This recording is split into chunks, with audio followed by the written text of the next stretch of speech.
സമയത്തിനുള്ളിൽ ഈ മീറ്റിംഗിൽ വചന സൃഷ്ടിക്കായി ഫിലിപ്പിയർക്ക് എഴുതിയ ലേഖനം 4-ാം അധ്യായം അതിന്റെ 19-ാം വാക്യം വായിച്ച് ചില ചിന്തകൾ ഒന്നിച്ച് പങ്കുവച്ച് ഈ സന്ദേശം പൂർത്തീകരിക്കാൻ താല്പര്യപ്പെടുന്നു. എന്റെ ദൈവമോ നിങ്ങളുടെ ബുദ്ധിമുട്ടൊക്കെയും മഹത്വത്തോടെ തന്റെ ധനത്തിനൊത്തവണ്ണം ക്രിസ്തുയേശുവിൽ പൂർണ്ണമായി തീർത്തു തരും. നമ്മുടെ ദൈവവും പിതാവുമായവന് എന്നേക്കും മഹത്വം. ആമേൻ. ഇവിടെ അപ്പോസ്തലനായ പൗലോസ് ഫിലിപ്പിയർക്ക് റോമയിൽ നിന്ന് താൻ എഴുതുന്ന കത്തിന്റെ അവസാന ഭാഗത്തേക്ക് വന്നപ്പോൾ രേഖപ്പെടുത്തിയിരിക്കുന്ന ഭാഗങ്ങളാണിത്. താൻ റോമ കാലഘട്ടത്തിലുള്ള ബന്ധത്തിൽ അവിടെ എത്തി ഇതിന് ശേഷമായി ഫിലിപ്പിയയിലുള്ള വിശ്വാസികളെ താനെ ആഹ്വാനം ചെയ്തുകൊണ്ടിരുന്നിരിക്കുന്ന കത്താണ് ഫിലിപ്പിയർക്ക് എഴുതിയ ലേഖനം. അതില് അവസാനമായി എഴുതിയിരിക്കുന്ന ചില ഭാഗങ്ങളാണിത്. അവിടെ ഇന്ന് എഴുതിയെന്നുള്ളൊരു തെളിവാണ്. അതിന്റെ 21-ാം വാക്യം, ക്രിസ്തുയേശുവിൽ ഓരോ വിശുദ്ധനെയും വന്ദനം ചെയ്യുവിൻ. എന്നോട് കൂടിയുള്ള സഹോദരന്മാർ നിങ്ങളെ വന്ദനം ചെയ്യുന്നു. വിശുദ്ധന്മാർ എല്ലാവരും വിശേഷാൽ കൈസരിയുടെ അരമനയുള്ളവരും നിങ്ങളെ വന്ദനം ചെയ്യുന്നു. കൈസരിയിലുള്ള അഥവാ റോമയിലുള്ള ആ സ്ഥലത്ത് നിന്നാണ് പൗലോസ് ഈ കത്ത് ഫിലിപ്പിയർക്ക് എഴുതുന്നത്. പശ്ചാത്തലം എടുത്ത് ചിന്തിക്കേണ്ട വിഷയമാണ്. ഇത് എന്ത് ബുദ്ധിമുട്ടാണ് എന്നൊക്കെ നമ്മൾ പലപ്പോഴും ചിന്തിക്കും. നമ്മൾ ചിന്തിക്കുമ്പോൾ ഇവിടെ ഇത് യഥാർത്ഥത്തിൽ സാമ്പത്തിക ബുദ്ധിമുട്ടിനെ കുറിച്ചാണ് ഇവിടെ പൗലോസ് രേഖപ്പെടുത്തിയിരിക്കുന്നത്. അതുകൊണ്ട് എന്റെ ദൈവമോ നിങ്ങളുടെ ബുദ്ധിമുട്ടൊക്കെയും മഹത്വത്തോടെ തന്റെ ധനത്തിന് ഒത്തവണ്ണം ക്രിസ്തുയേശുവിൽ പൂർണ്ണമായി തീർത്തതിന്. നാം പലപ്പോഴും വിചാരിക്കും വിശ്വാസം വന്നു കഴിഞ്ഞാൽ പിന്നീട് അങ്ങനെ ബുദ്ധിമുട്ടേണ്ട ആവശ്യമൊന്നും വരത്തില്ല, നല്ല അഭിവൃദ്ധി ആകും, പ്രശ്നമുണ്ട്. അതേ വരുന്നതും ദൈവഹിതമാണ്. അപ്പോൾ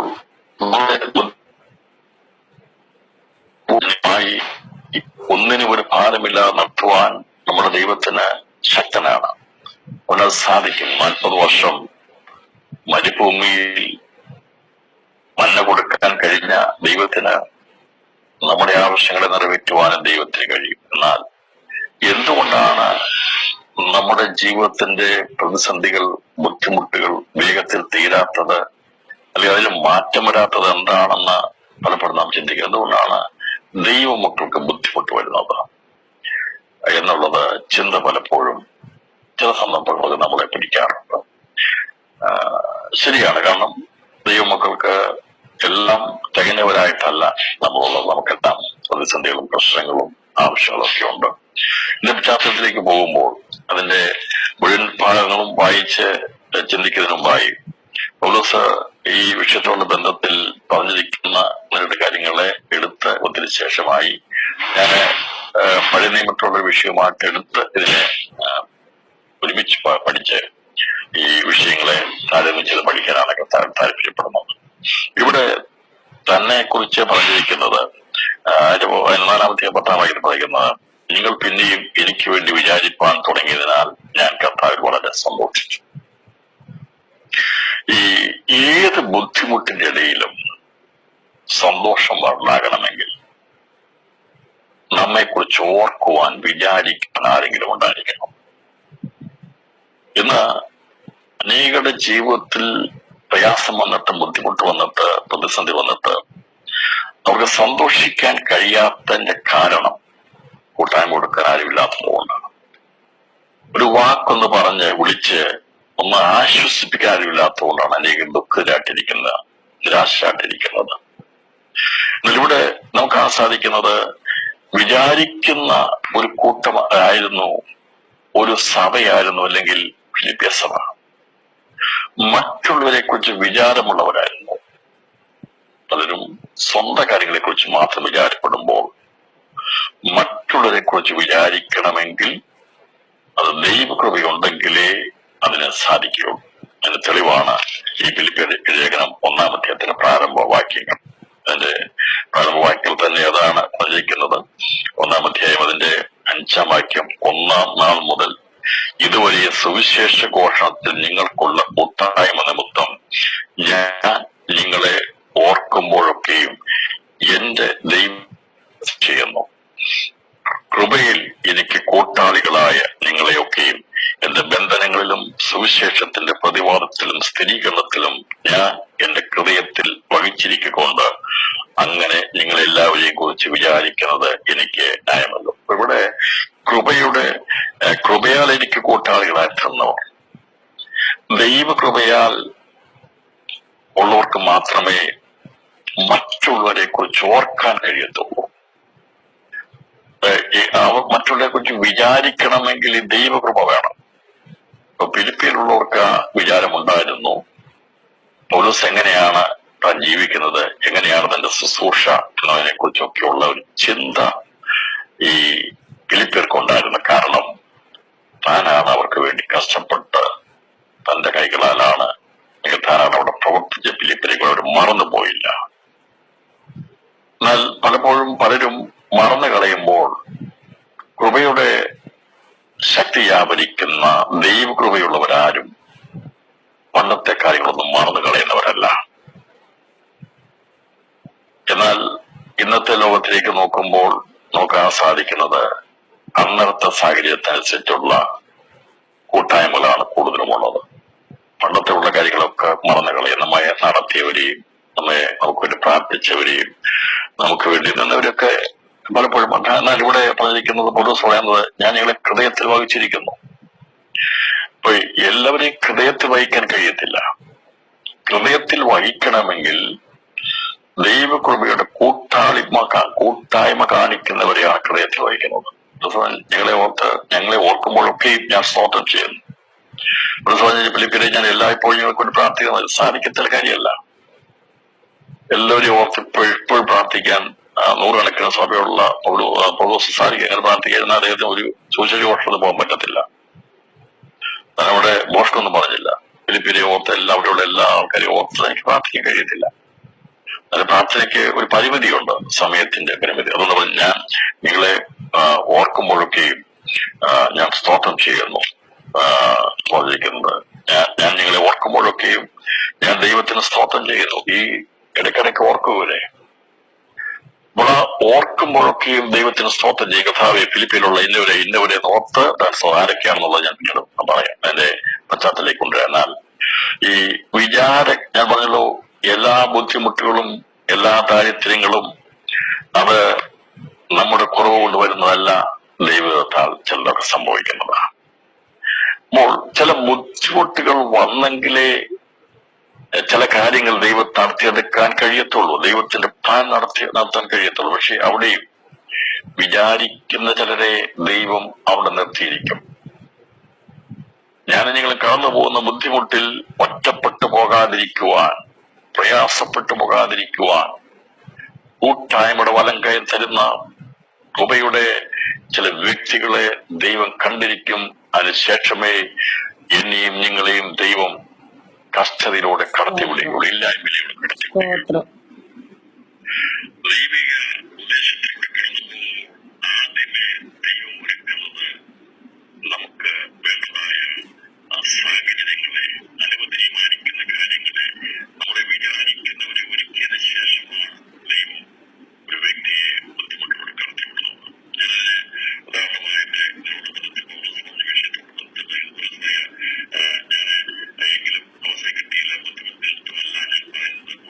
അലപ്പാമത്തൊഴിപ്പാൻ ഞാൻ പഠിച്ചു. അലപ്പാമത്തൊഴിക്കാൻ ഞാൻ തൃപ്തായിരിക്കാൻ പഠിച്ചിട്ടുണ്ട്. താഴ്ചയിലിരിപ്പാനും സമർത്ഥിയിരിപ്പാനും എനിക്കറിയാം. തൃപ്തരായിരിക്കാനും വിശന്നിരിപ്പാനും സമർത്ഥിയിരിപ്പാനും ബുദ്ധിമുട്ടിക്കാനിരിപ്പാനും എല്ലാം ഞാൻ ശീലിച്ചിരിക്കുന്നു.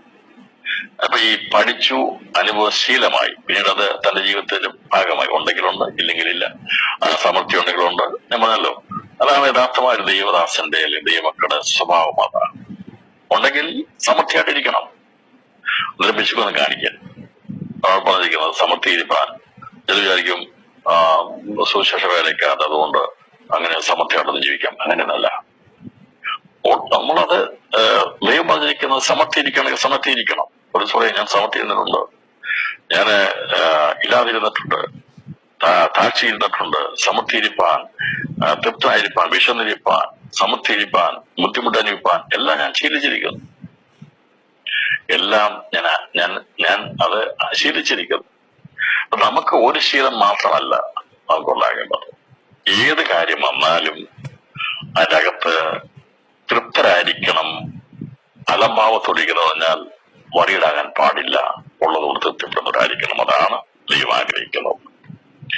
എല്ലായിടത്തും ചെല്ലുമ്പോൾ എല്ലാം ഒരുപോലെ ആയിരിക്കുകയില്ല. ചിലപ്പോൾ കക്ഷതയുള്ള വീടുകളില് പ്രശ്ന സ്ഥലങ്ങളിൽ നമ്മൾ സുശേഷത്തിൽ ചെന്നാൽ നമുക്ക് അവിടെ കിട്ടുന്നത് ഒരുപക്ഷെ നല്ലൊരു സമത്വമുള്ള വീട്ടിൽ ചെല്ലുന്നപ്പോഴുള്ള വിഭവമായ കൈകൾ കിട്ടത്തില്ലായിരിക്കാം. അത് നമ്മൾ തൃപ്തിയോടെ സന്തോഷത്തോടെ നമ്മൾ അവിടെ ആയിരിക്കണം. ഇല്ലാത്തവരുടെ അടുക്കൽ പോകുമ്പോഴും ഉള്ളവരുടെ അടുക്കൽ പോകുമ്പോൾ ഉള്ളവരുടെ അടുത്ത് പോയിട്ട് യോജിക്കുന്നതൊന്നും വേണ്ടേ എന്ന് പറഞ്ഞ് മാറിയിരിക്കല്ലേ ചെയ്യേണ്ടത്. സമത്വം ഇരിക്കാന്ന് പറഞ്ഞത് അത് അവർക്കുണ്ടെങ്കിൽ തരുന്നത് വാങ്ങിക്കുന്നതിൽ, അത് കൂട്ടാൻ കൊടുക്കുന്നതിൽ സന്തോഷമാണ്. അവിടെ നമ്മൾ വലിയ വിശുദ്ധം കളിച്ച് മാറിയിരിക്കുന്നു വേണ്ട. ഉള്ളതാണ് സമർത്ഥിരിക്കാൻ എനിക്കറിയാം. ഇനി ഇല്ലാത്തവരിൽ പോയി ഇല്ലാത്ത പോലെ ജീവിക്കാൻ എനിക്കറിയാം. ഏത് അവസ്ഥയോടെ പോയാലും ഞാൻ തൃപ്തനാണ്. അപ്പോൾ ആത്മീയമായി കാഴ്ചപ്പാട് ലഭിക്കുന്നവർക്ക് മാത്രമേ ഭൗമിക മേഖലകളുടെ ഉയർച്ച താഴ്ചകളിൽ അതവനെ ബാധിക്കാതെ തൃപ്തി ഉള്ളവരായിരിക്കാൻ കഴിയണമെങ്കിൽ ഈ ഒരു നിലവാരത്തെങ്കിൽ മാത്രമേ കഴിയത്തുള്ളൂ. നമ്മുടെ ഭൗമിക ജീവിതത്തിന്റെ ഏറ്റക്കുറിച്ചുകൾക്കനുസരിച്ച് നമ്മുടെ ആ സന്തോഷം നഷ്ടപ്പെടുകയാണെങ്കിൽ നാം വാസ്തവത്തിൽ ആത്മീയ ലെവലിലേക്ക് എത്തിയിട്ടില്ല, ഉയർച്ചയിലേക്ക് എത്തിയിട്ടില്ല. എന്നും പേഴ്സ് നിറയെ പൈസയും അല്ലെങ്കിൽ ബാങ്ക് നിറയെ പൈസയും ഒക്കെ ഉണ്ടെങ്കിൽ വളരെ സന്തോഷവും, ഇതൊക്കെ ഇല്ലാതെ വരുമ്പോൾ വളരെ ദുഃഖവുമാണെങ്കിൽ നാം ആത്മീയ നിലവാരത്തിൽ എത്തിയിട്ടില്ല. പ്രിയപ്പെട്ടവരെ, ഇതൊക്കെ ദൈവം നമുക്ക് നമ്മുടെ ജീവിതത്തിൽ തന്നിരിക്കുന്ന ആവശ്യകരമായ ട്രെയിനിങ് ആണ്. അപ്പോൾ നമുക്ക് ധാരാളമായി തരും, ഇല്ലായ്മ തരും, ബുദ്ധിമുട്ട് തരും. ഇതെല്ലാം അനുഭവിപ്പാൻ പൗലോസ് പറയാ, ഞാൻ ശീലിച്ചിരിക്കുന്നു, എന്നെ ശക്തനാക്കുന്ന മുഖാന്തരം ഞാൻ സകലത്തിനും മതിയാകുന്നു. ഇവിടെ ഈ ഭാഗം നിർത്തിയിട്ട് പിന്നീട് ഞാൻ മടങ്ങി വരാം. ഈ ഭാഗത്തേക്ക് മടങ്ങിയിട്ട് പൗലോസിന്റെ ജീവിതത്തിന്റെ ഫിലിപ്പിയ സഭയുമായുള്ള ബന്ധം എന്തായിരുന്നു എന്നുള്ളതിനെ കുറിച്ച് നമ്മൾ ചിന്തിക്കുന്നാൽ, വിചാരപ്പെടുന്ന, നമ്മെ കുറിച്ച് വിചാരിക്കുന്ന ഒരു ദൈവം നമുക്ക് വേണ്ടി വിചാരപ്പെട്ട് കഴിഞ്ഞാൽ അതാണ് ഏറ്റവും ശ്രേഷ്ഠമായത്. ദൈവത്തിന് വേണ്ടി നാം നിന്നാൽ, ദൈവിക പ്രമാണങ്ങൾക്ക് വേണ്ടി നാം നിന്നാൽ, നീ എവിടെ പോയാലും അവിടെ നിന്നെ കുറിച്ച് വിചാരപ്പെടുന്ന ആരെങ്കിലും ഒരാളെ ദൈവം എഴുതിപ്പിച്ചിരിക്കും. ഇന്ന് രാത്രി ഞാൻ സന്ദേശം പറയുകയാണ്. ദൈവത്തിൽ ആശ്രയിക്കുന്ന ദൈവമക്കളുടെ തലമുറയ്ക്ക് വേണ്ടി, നമുക്ക് വേണ്ടി, അതെ, നാം ദൈവത്തിൽ പൂർണ്ണമായി ആശ്രയിച്ചാ നിൽക്കുന്നെങ്കിൽ നമ്മെ കുറിച്ച് വിചാരപ്പെടുന്ന ഒരു വ്യക്തിയെ, അല്ലെങ്കിൽ തലമുറയ്ക്ക് വേണ്ടി വിചാരപ്പെടുന്ന ഒരു വ്യക്തിയെ ആ ദേശത്ത് ദൈവം എഴുന്നേൽപ്പിച്ചിരിക്കും. അസാധാരണമായിരിക്കുന്ന സ്നേഹം കാണിക്കുന്ന, ദയ കാണിക്കുന്ന, വിചാരിക്കുന്ന ചില വഴികൾ ദൈവം തുറന്നു തരുമെന്ന് രാത്രി ഞാൻ ദൂതറിയിക്കുകയാണ്. ഒന്നാമത്തെ പോയി ചെയ്യാൻ കഴിയത്തില്ലെങ്കിലും നമുക്ക് വേണ്ടി വിചാരപ്പെടുന്നവരുണ്ടെങ്കിൽ, നീ എവിടെ പോയാലും ഞാൻ എവിടെ പോയാലും നമുക്ക് വേണ്ടി നമ്മുടെ കാര്യങ്ങൾ നിർവഹിക്കാൻ നമ്മുടെ വലിയ ദൈവം എഴുതിപ്പിച്ചിരിക്കും. ലോകത്തിന്റെ പുസ്തകത്തിലേക്ക് വരുമ്പോൾ കാണാൻ സാധിക്കും. നമുക്കറിയാവുന്ന പുസ്തകം, ലോകത്തിന്റെ പുസ്തകം അറിയാൻ കേട്ടിട്ടുള്ള വിഷയം.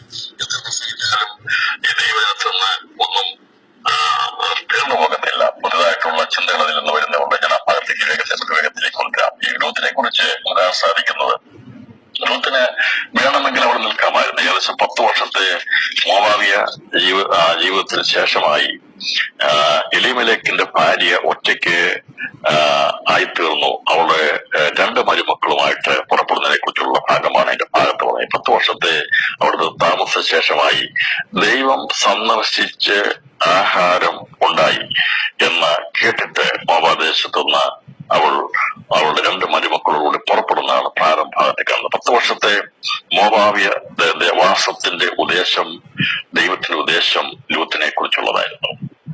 ഈ എലിമേലെക്കും കുടുംബവും ബെത്ലഹേമിൽ നിന്ന് അവിടേക്ക് കടന്നു പോകണം എന്നുള്ളത് ദൈവം നേരത്തെ പ്ലാൻ ചെയ്ത്, ഞാൻ വിചാരിക്കുന്നത് ഈ ലൂത്തിനെ ഏകദേശം വിവാഹപ്രായമാക്കി ആയ സമയത്ത് തന്നെ ദൈവമായ കർത്താവ് ഈ ബേത്ലഹേമിൽ ഒരു ക്ഷാമം വരുത്തി ഈ എലിമേലെക്കിനെ കുടുംബത്തെ അവിടെ നിന്ന് പറിച്ച് ദൈവം ഈ ബേത്ലഹേമിൽ കൊണ്ടുപോയിട്ടിടയായിരുന്നു. ബേത്ലഹേമിൽ നിന്ന് മോവാബിലേക്ക് കൊണ്ടുപോയിട്ടിടയായിരുന്നു. അത് മറ്റൊന്നുമായിരുന്നില്ല. വിശ്വാസമുള്ള ഒരു വ്യക്തിയെ ദൈവത്തെ കണ്ടു കഴിഞ്ഞാൽ, ദൈവഗതത്തിന് വേണ്ടി ഉള്ള ദൈവത്തിന്റെ ഹൃദയത്തിന്റെ ആലോചന പ്രകാരമുള്ള ഒരു പുരുഷനെയോ സ്ത്രീയോ ദൈവം കണ്ടു കഴിഞ്ഞാൽ, അവിടേക്ക് ദൈവം തന്റെ ദൃഷ്ടി അയച്ച് അവരെ കൊണ്ടുവരേണ്ട സ്ഥലത്ത് കൊണ്ടുവരുവാൻ ദൈവം പ്രവർത്തിക്കും. അതിന് സ്വർഗം നോക്കിക്കൊണ്ടിരിക്കുക. അത് ഇന്ന ജാതി എന്നില്ല. അപ്പോൾ ഇസ്രായേലിൽ നിന്ന് കാണാത്തൊരു വ്യത്യസ്തമായിരിക്കുന്ന ഒരു പെൺകുട്ടിയെ മോവാബ് ദേശത്ത് ദൈവം കണ്ടപ്പോൾ, അവളുടെ മേൽ ദൈവം ദൃഷ്ടി വെച്ചപ്പോൾ അവളെ ഈ മേധകളിലേക്ക് കൊണ്ടുവരണം എന്നുള്ള ദൈവിക പദ്ധതിയായിരുന്നു. അതുകൊണ്ടാണ് ഈ എലിമലേക്കിനെ കുടുംബത്തെ അവിടെ അയച്ചതും. തുടർന്ന് നടക്കുന്ന സംഭവം ഉണ്ടാകുന്നവര് 3 പേര് മരിക്കുകയും അവസാനം നബോമി ഒറ്റപ്പെട്ട് 2 മക്കളുമായി പോരുമ്പോൾ ഈ രൂത്ത് നബോമിയോട് കൂടെ പറ്റിച്ചേർന്ന് നിൽക്കുവാൻ കഴിയാത്ത ഒന്നും അവൾ വിട്ടുമാറിയില്ല. ഇവളെ കണ്ടുകൊണ്ടാണ് ദൈവം 10 വർഷം മുമ്പ് ഇവരെ അവിടെ അയച്ചത്. അപ്പോൾ ദൈവ പദ്ധതിയായിരുന്നു അവിടെ കൊണ്ടുവരണമെന്നുള്ളത്. അതനുസരിച്ച് അവരോട് പുറപ്പെട്ടു പോകുന്നു. ഇവര് 2-ാം അധ്യായത്തിൽ കാണുന്നത് അവര് അതിന്റെ 1-ാം അധ്യായം അവസാനിക്കുന്നത് ഈ യവക്കൊയ്ത്തിന്റെ ആരംഭത്തിൽ അവർ ബത്ലഹേമിലെത്തി എന്നാ പറഞ്ഞിരിക്കുന്നത്. ദൈവത്തിന് എപ്പോഴാണ് ഒരു വ്യക്തിയെ കൊണ്ടുവരേണ്ടത്. ഇവിടെ വന്നു കഴിഞ്ഞപ്പോൾ ഈ നബോമി ഒന്നുമില്ലാത്തതായിരുന്നില്ല, പക്ഷേ വയലുണ്ടായിരുന്നെങ്കിലും കൃഷിയില്ലായിരുന്നു. ഇവിടെ അവരുടെ വയൽ ഇങ്ങനെ അന്യാദാനപ്പെട്ട് കിടക്കുക. 10 വർഷം കൃഷിയില്ലാതെ കിടക്കുന്ന ഒരു വയലാണ് ഈ നബോമിക്ക് എലിമലേക്കിന്റെ വയലായിട്ടുണ്ടായിരുന്നത്. അതിലൂടെ ആരും കൃഷി ചെയ്തിരുന്നില്ല. കാരണം ഇവര് അന്യദേശം വിട്ടുപോയത് അതങ്ങനെ ആ വയലിങ്ങനെ ശൂന്യമായി കിടക്കുകയാണ്. ഈ 10 വർഷം കഴിഞ്ഞിട്ട് വരുമ്പോൾ ഇവർക്ക് സ്വത്തവും സ്ഥലവും ഇല്ലാത്തവരല്ല, ഇവർക്കെല്ലാം ഉള്ള വയലൊക്കെ ഉള്ളതാണ്. ഈ രൂത്തിന് കിട്ടിയത് വയലല്ല. പ്രത്യേകിച്ച് ഞാൻ മുമ്പ് എടുത്തിട്ടുണ്ട്. ഇതിനകത്ത് ഞാൻ ചോദിക്കട്ടെ, എന്താണ് രൂത്തിന് കിട്ടിയ ഏറ്റവും വലിയ നന്മ എന്താണെന്ന് ആർക്കെങ്കിലും പറയാമോ? രൂത്തിന് കിട്ടുന്ന നന്മ എന്താണ്? ഞാൻ ഒരുപാട് പ്രാവശ്യം ഈ മെസ്സേജ് കേട്ടിട്ടുണ്ട്. നിരവധി പ്രാവശ്യം ഈ രൂത്തിന്റെ പുസ്തകം വായിച്ചു. എന്താണ് രൂത്തിന് കിട്ടിയ ഏറ്റവും വലിയ നന്മ എന്ന് പറയാമോ? എന്താണ് ഏറ്റവും വലിയ നന്മ? പ്രവാസത്തിനുള്ളൊരു വിടുതൽ.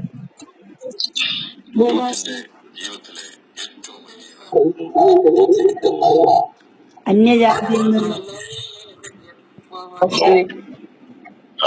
അവൾക്ക് ദൈവം ഒരു കുഞ്ഞിനെ കൊടുത്തു. അവൾക്കൊരു ഗർഭം നൽകി. അതിന്റെ 4-ാം അധ്യായം 13-ാം വാക്യം. ബോബസ് രൂത്തിനെ പരിഗ്രഹിച്ച് അവന് ഭാര്യയായി. അവൻ അവളുടെ അടുക്കൽ ചെന്നപ്പോൾ യഹോവ അവൾക്ക് ഗർഭം നൽകി. അവളൊരു മകനെ പ്രസവിച്ചു. ഓബയെ എന്ന മകനെ പ്രസവിക്കുവാൻ അവളെയാണ് ദൈവം കണ്ടിരുന്നത്. അപ്പോൾ യേശുക്രിസ്തുവിന്റെ വംശാവലി എഴുതി വരുമ്പോൾ അതിന്റെ അകത്ത് ഉൾപ്പെടുത്തുവാൻ, അവളെ പ്രശസ്തയുള്ളവളാക്കി മാറ്റുവാൻ അവളുടെ പേര് ദൈവം കണ്ടിരുന്നു. ക്രിസ്തുയേശുവിന്റെ വംശാവലിയിൽ എത്തിച്ചേരാനുള്ള ഭാഗ്യമായിരുന്നു. അതാണ് ഏറ്റവും വലിയ ഭാഗ്യം. മോബസിന്റെ വയൽ കിട്ടിയത് കൊണ്ടോ മോബസിന്റെ ഭാര്യയെ തീർന്നതോ എന്നതിനേക്കാൾ എല്ലാം ഉപരിയായിട്ടുള്ളത് ഈ മോബസിന് വേറെ ഭാര്യ ഉണ്ടായിരുന്നു, മക്കളുണ്ടായിരുന്നു. പക്ഷേ അവരെയൊന്നും ക്രിസ്തുവിന്റെ വംശപാരമ്പര്യത്തിലേക്ക് കൊണ്ടുവന്നില്ല. എന്നാൽ മോവാബിലെ സ്ത്രീയായിരുന്ന രൂത്തിനെ ദൈവം കണ്ടത് ക്രിസ്തുയേശുവിന്റെ വംശപാരമ്പര്യത്തിന്റെ കന്യയായി തീരുവാൻ വേണ്ടി അവളെ കണ്ടിരുന്നു എന്നാണ് മത്തായി സുവിശേഷത്തിൽ കാണാൻ സാധിക്കുന്നത്. രഹബിനെ കർത്താവ് കൊണ്ടുവന്നു. രാഹാബ് അവൾ യോഗ്യതയല്ലായിരുന്നു. അതിൽ നിന്ന് മോബസ് ഉണ്ടായി. മോബസിന്റെ ഭാര്യയായി ദൈവം മോവാബ് സ്ത്രീയായി രൂത്തിനെ കൊണ്ടുവന്നു. ദൈവ പദ്ധതിയാണത്, ദൈവത്തിന്റെ തെരഞ്ഞെടുപ്പാണ്. അവൾക്ക് മോബസിന്റെ വയൽ ലഭിച്ചതോ അല്ലെങ്കിൽ മോബസിന്റെ ഭാര്യയായി തീർന്നോ അല്ല കാര്യമായിട്ടുള്ളത്. എന്നാൽ മോബസിൽ ഇവൾക്ക് ജനിച്ച കുഞ്ഞ് ദാവീദിന്റെ വല്യപ്പനായി മാറി എന്നുള്ളതാണ് പ്രത്യേകത. മനസ്സിലായി വിചാരിക്കുന്നു. രൂത്തിന് ലഭിച്ചത് ഏറ്റവും ശ്രേഷ്ഠം. വയല് കിട്ടിയിരുന്നെങ്കിൽ വയലെന്ന് വരോ പറയത്തില്ല. മോബസിന് വയല് കിട്ടിയെന്നൊന്നും പുതിയ നിയമത്തിൽ എഴുതി വെക്കത്തില്ല. പുതിയ നിയമത്തിലേക്ക് ഇടം പിടിച്ചപ്പോൾ അബ്രഹാമിന്റെ പേര് പറഞ്ഞു വന്ന ക്രിസ്തുയേശുവിന്റെ പാരമ്പര്യം എഴുതി വന്നപ്പോൾ അതിന്റെ അകത്ത് ഈ ദൈവത്തിൽ ആശ്രയിച്ച് ഇറങ്ങിത്തിരിച്ച് പൂർണ്ണ തൃപ്തിയോട് നിന്ന ആ അലഭാവത്തോടെ ഉള്ളത് കൊണ്ട് തൃപ്തിപ്പെടുവാൻ വേണ്ടി ഇറങ്ങിത്തിരിച്ച രൂത്ത് ദൈവത്തിന്റെ വംശാവലിയിൽ ഉൾപ്പെടുവാനിടയെ എന്ന് പറഞ്ഞാൽ യേശു ക്രിസ്തു വംശാവലി വരുവാനിടയെ തീർന്നു. അതാണ് ഏറ്റവും ശ്രേഷ്ഠമായിട്ടുള്ളത്. ഏറ്റവും വലിയ കാര്യം അതാണ്. അതാണ് ഏറ്റവും ഉന്നതമായി അവർക്ക് ലഭിക്കാനിടയാത്തത്. എന്നെ കേൾക്കുന്ന പ്രിയപ്പെട്ടവരെ, ഇവിടെ കുറച്ച് വസ്തു ലഭിച്ചതുകൊണ്ടോ വയൽ ലഭിച്ചതുകൊണ്ടോ സ്ഥാനം ലഭിച്ചതുകൊണ്ടോ അല്ല, ക്രിസ്തുയേശുമായിട്ടുള്ള ബന്ധത്തിൽ നിൽക്കാൻ കഴിയുമെങ്കിൽ, ആ വംശാവലിയിൽ പെടുവാൻ കഴിയുമെങ്കിൽ, ഈ പിതാവാം ദൈവം എഴുന്ന വംശാവലിയിൽ ഞാനും നിങ്ങൾ ഉണ്ടെങ്കിൽ അതാണ് ഏറ്റവും വലിയ ഭാഗ്യം. അതാണ് നമ്മുടെ ജീവിതത്തിൽ ഏറ്റവും വലിയ പ്രതിഫലമായിട്ടുള്ളത്. അതാണ് ഏറ്റവും വലിയ മറ്റെന്തിനേക്കാൾ ശ്രേഷ്ഠമായിട്ടുള്ളത്. നിങ്ങള് വേണമെങ്കിൽ ഞാൻ പറഞ്ഞതിനെ കണ്ടിക്കാനാണ് ദൈവത്തിന്റെ പുസ്തകം പ്രസംഗിക്കുകയും കേൾക്കുകയും നിരവധി പ്രാവശ്യം പഠിക്കുകയും ചെയ്തുകൊണ്ടിരിക്കുന്നവരാണ്. ഞാൻ വളരെ പുത്തൻ സന്ദേശം ദൈവം നൽകുന്നത്. ഈ സന്ദേശമൊന്നും ഒരിക്കലും എത്ര പ്രസംഗിച്ചാലും മാറിപ്പോകാത്തതുകൊണ്ട്. അപ്പോൾ ഞാനിത് ദൈവത്തിന്റെ പുസ്തകം വായിച്ചപ്പോൾ എനിക്കത് മനസ്സിലായത്, ഇവിടെ ദൈവം കണ്ടിരുന്നത് ക്രിസ്തുയേശുവിന്റെ വംശാവലിയിൽ അവരുടെ പേര് ഉൾപ്പെടുത്തണം. ദൈവത്തിന് പ്രസാദം തോന്നിയോ, ദൈവത്തിന് നിന്നെക്കുറിച്ച് വിചാരം തോന്നിയാൽ, ദൈവം നമ്മെക്കുറിച്ച് വിചാരിച്ചാൽ, നാം ചോദിക്കുന്നതിനേക്കാൾ ചിന്തിക്കുന്നതിനേക്കാൾ അത്യന്തപരമായി ദൈവത്തിന്റെ കൃപ നമ്മുടെ മേൽ വ്യാപരിച്ച് നമ്മെ എത്തിക്കേണ്ട സ്ഥലത്ത് നമ്മളെ എത്തിക്കും. അതാണ് നമുക്ക് ആവശ്യമായിരിക്കുന്നത്. ഉള്ളതുകൊണ്ട് തൃപ്തിപ്പെടുന്നവളായിരുന്നു രൂത്ത്. അനുഭവം പറയത്തില്ലായിരുന്നു. ഉള്ള സാഹചര്യങ്ങളെ അനുകൂലമാക്കിയെടുക്കാൻ അവൾക്ക് അറിയാമായിരുന്നു.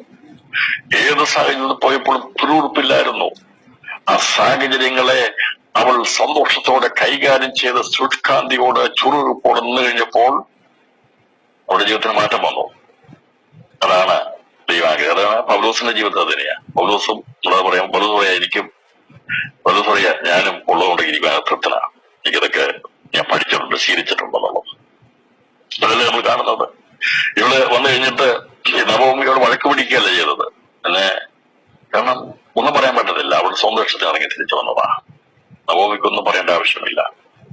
നവഭൂമി ഇവിടെ നിർബന്ധിച്ചുകൊണ്ടിരുന്നതെങ്കിൽ പറഞ്ഞേനെ, അന്ന് പോലെ അവിടെ വീട്ടിൽ വഴക്കുണ്ടായേനെ, ഒരുമിച്ച് താമസിക്കാൻ പറ്റത്തില്ലായിരുന്നു. പക്ഷേ ഇവള് ഇറങ്ങി തിരിച്ചു വന്നതാ, കുടുംബത്തോട് ചേരാൻ വേണ്ടി വന്നതാ, ഇസ്രായേലിനോട് ചേരാൻ വേണ്ടി വന്നതാ. കഷ്ടങ്ങളിലൂടെ പ്രയാസങ്ങളിലൂടെ കടന്നുപോയ ഇസ്രായേലിനത്തെ ദൈവം സന്ദർശിക്കും. അന്നേരം അവർക്ക് ആഹാരം ലഭിക്കും, സംതൃപ്തി ഉണ്ടാകും. ദൈവത്തിന് അകലുമ്പോൾ ദൈവം അവരെ കൈവിടും. അത് വീണ്ടും ദൈവം അവരെ സന്ദർശിക്കാതെ അവ ഇസ്രായേലിന്റെ ഒരു പല്ലവിയാണ്. ഇസ്രായേൽ നമ്മൾ പഠിക്കുമ്പോൾ എങ്ങനെയാണ് ദൈവത്തിന് അടുത്ത് വരുമ്പോൾ ദൈവരെ അനുഗ്രഹിക്കും. അവര് എല്ലാം കിട്ടിക്കഴിയുമ്പോൾ അഹങ്കരിക്കും, ദൈവത്തിന് അകന്നു പോകും. പിന്നീട് അവർ വിനയം താഴും, ദൈവം അവരെ അനുഗ്രഹിക്കും. അതാണ് പഴയ നിമിഷാനെ കുറിച്ച് പഠിക്കുമ്പോൾ അവിടെ ചരിത്രം പഠിപ്പിക്കുന്നത്. ഇവിടെ വന്നു കഴിഞ്ഞപ്പോൾ ഇവിടെ ഈ എത്തിയത് മഹാനരമായിരിക്കുന്ന ഒരു ചാർച്ചക്കാരനുണ്ടായിരുന്നു. അവന് മോബസ് എന്ന പേർ. എന്നാൽ മോബാൽ സ്ത്രീയായ രൂത്ത് നബോമിയോട്, ഞാൻ വയലിൽ ചെന്ന് എന്നോട് ദയ കാണിക്കുന്നവനെ ആശ്രയിച്ച് കടപ്പെടുക്കട്ടെ എന്ന് ചോദിക്കുക. ഞാൻ ആരെങ്കിലും ദയ കാണിക്കുന്നുണ്ടെങ്കിൽ പോയി പെറുക്കിക്കോട്ടെ, ഞാൻ അന്യസ്ത്രീയ മോബാൽ സ്ത്രീയ, ഒരിക്കലും ഒരു സ്ഥാനവും ഇസ്രായേലിൽ കൊടുക്കുകയില്ല.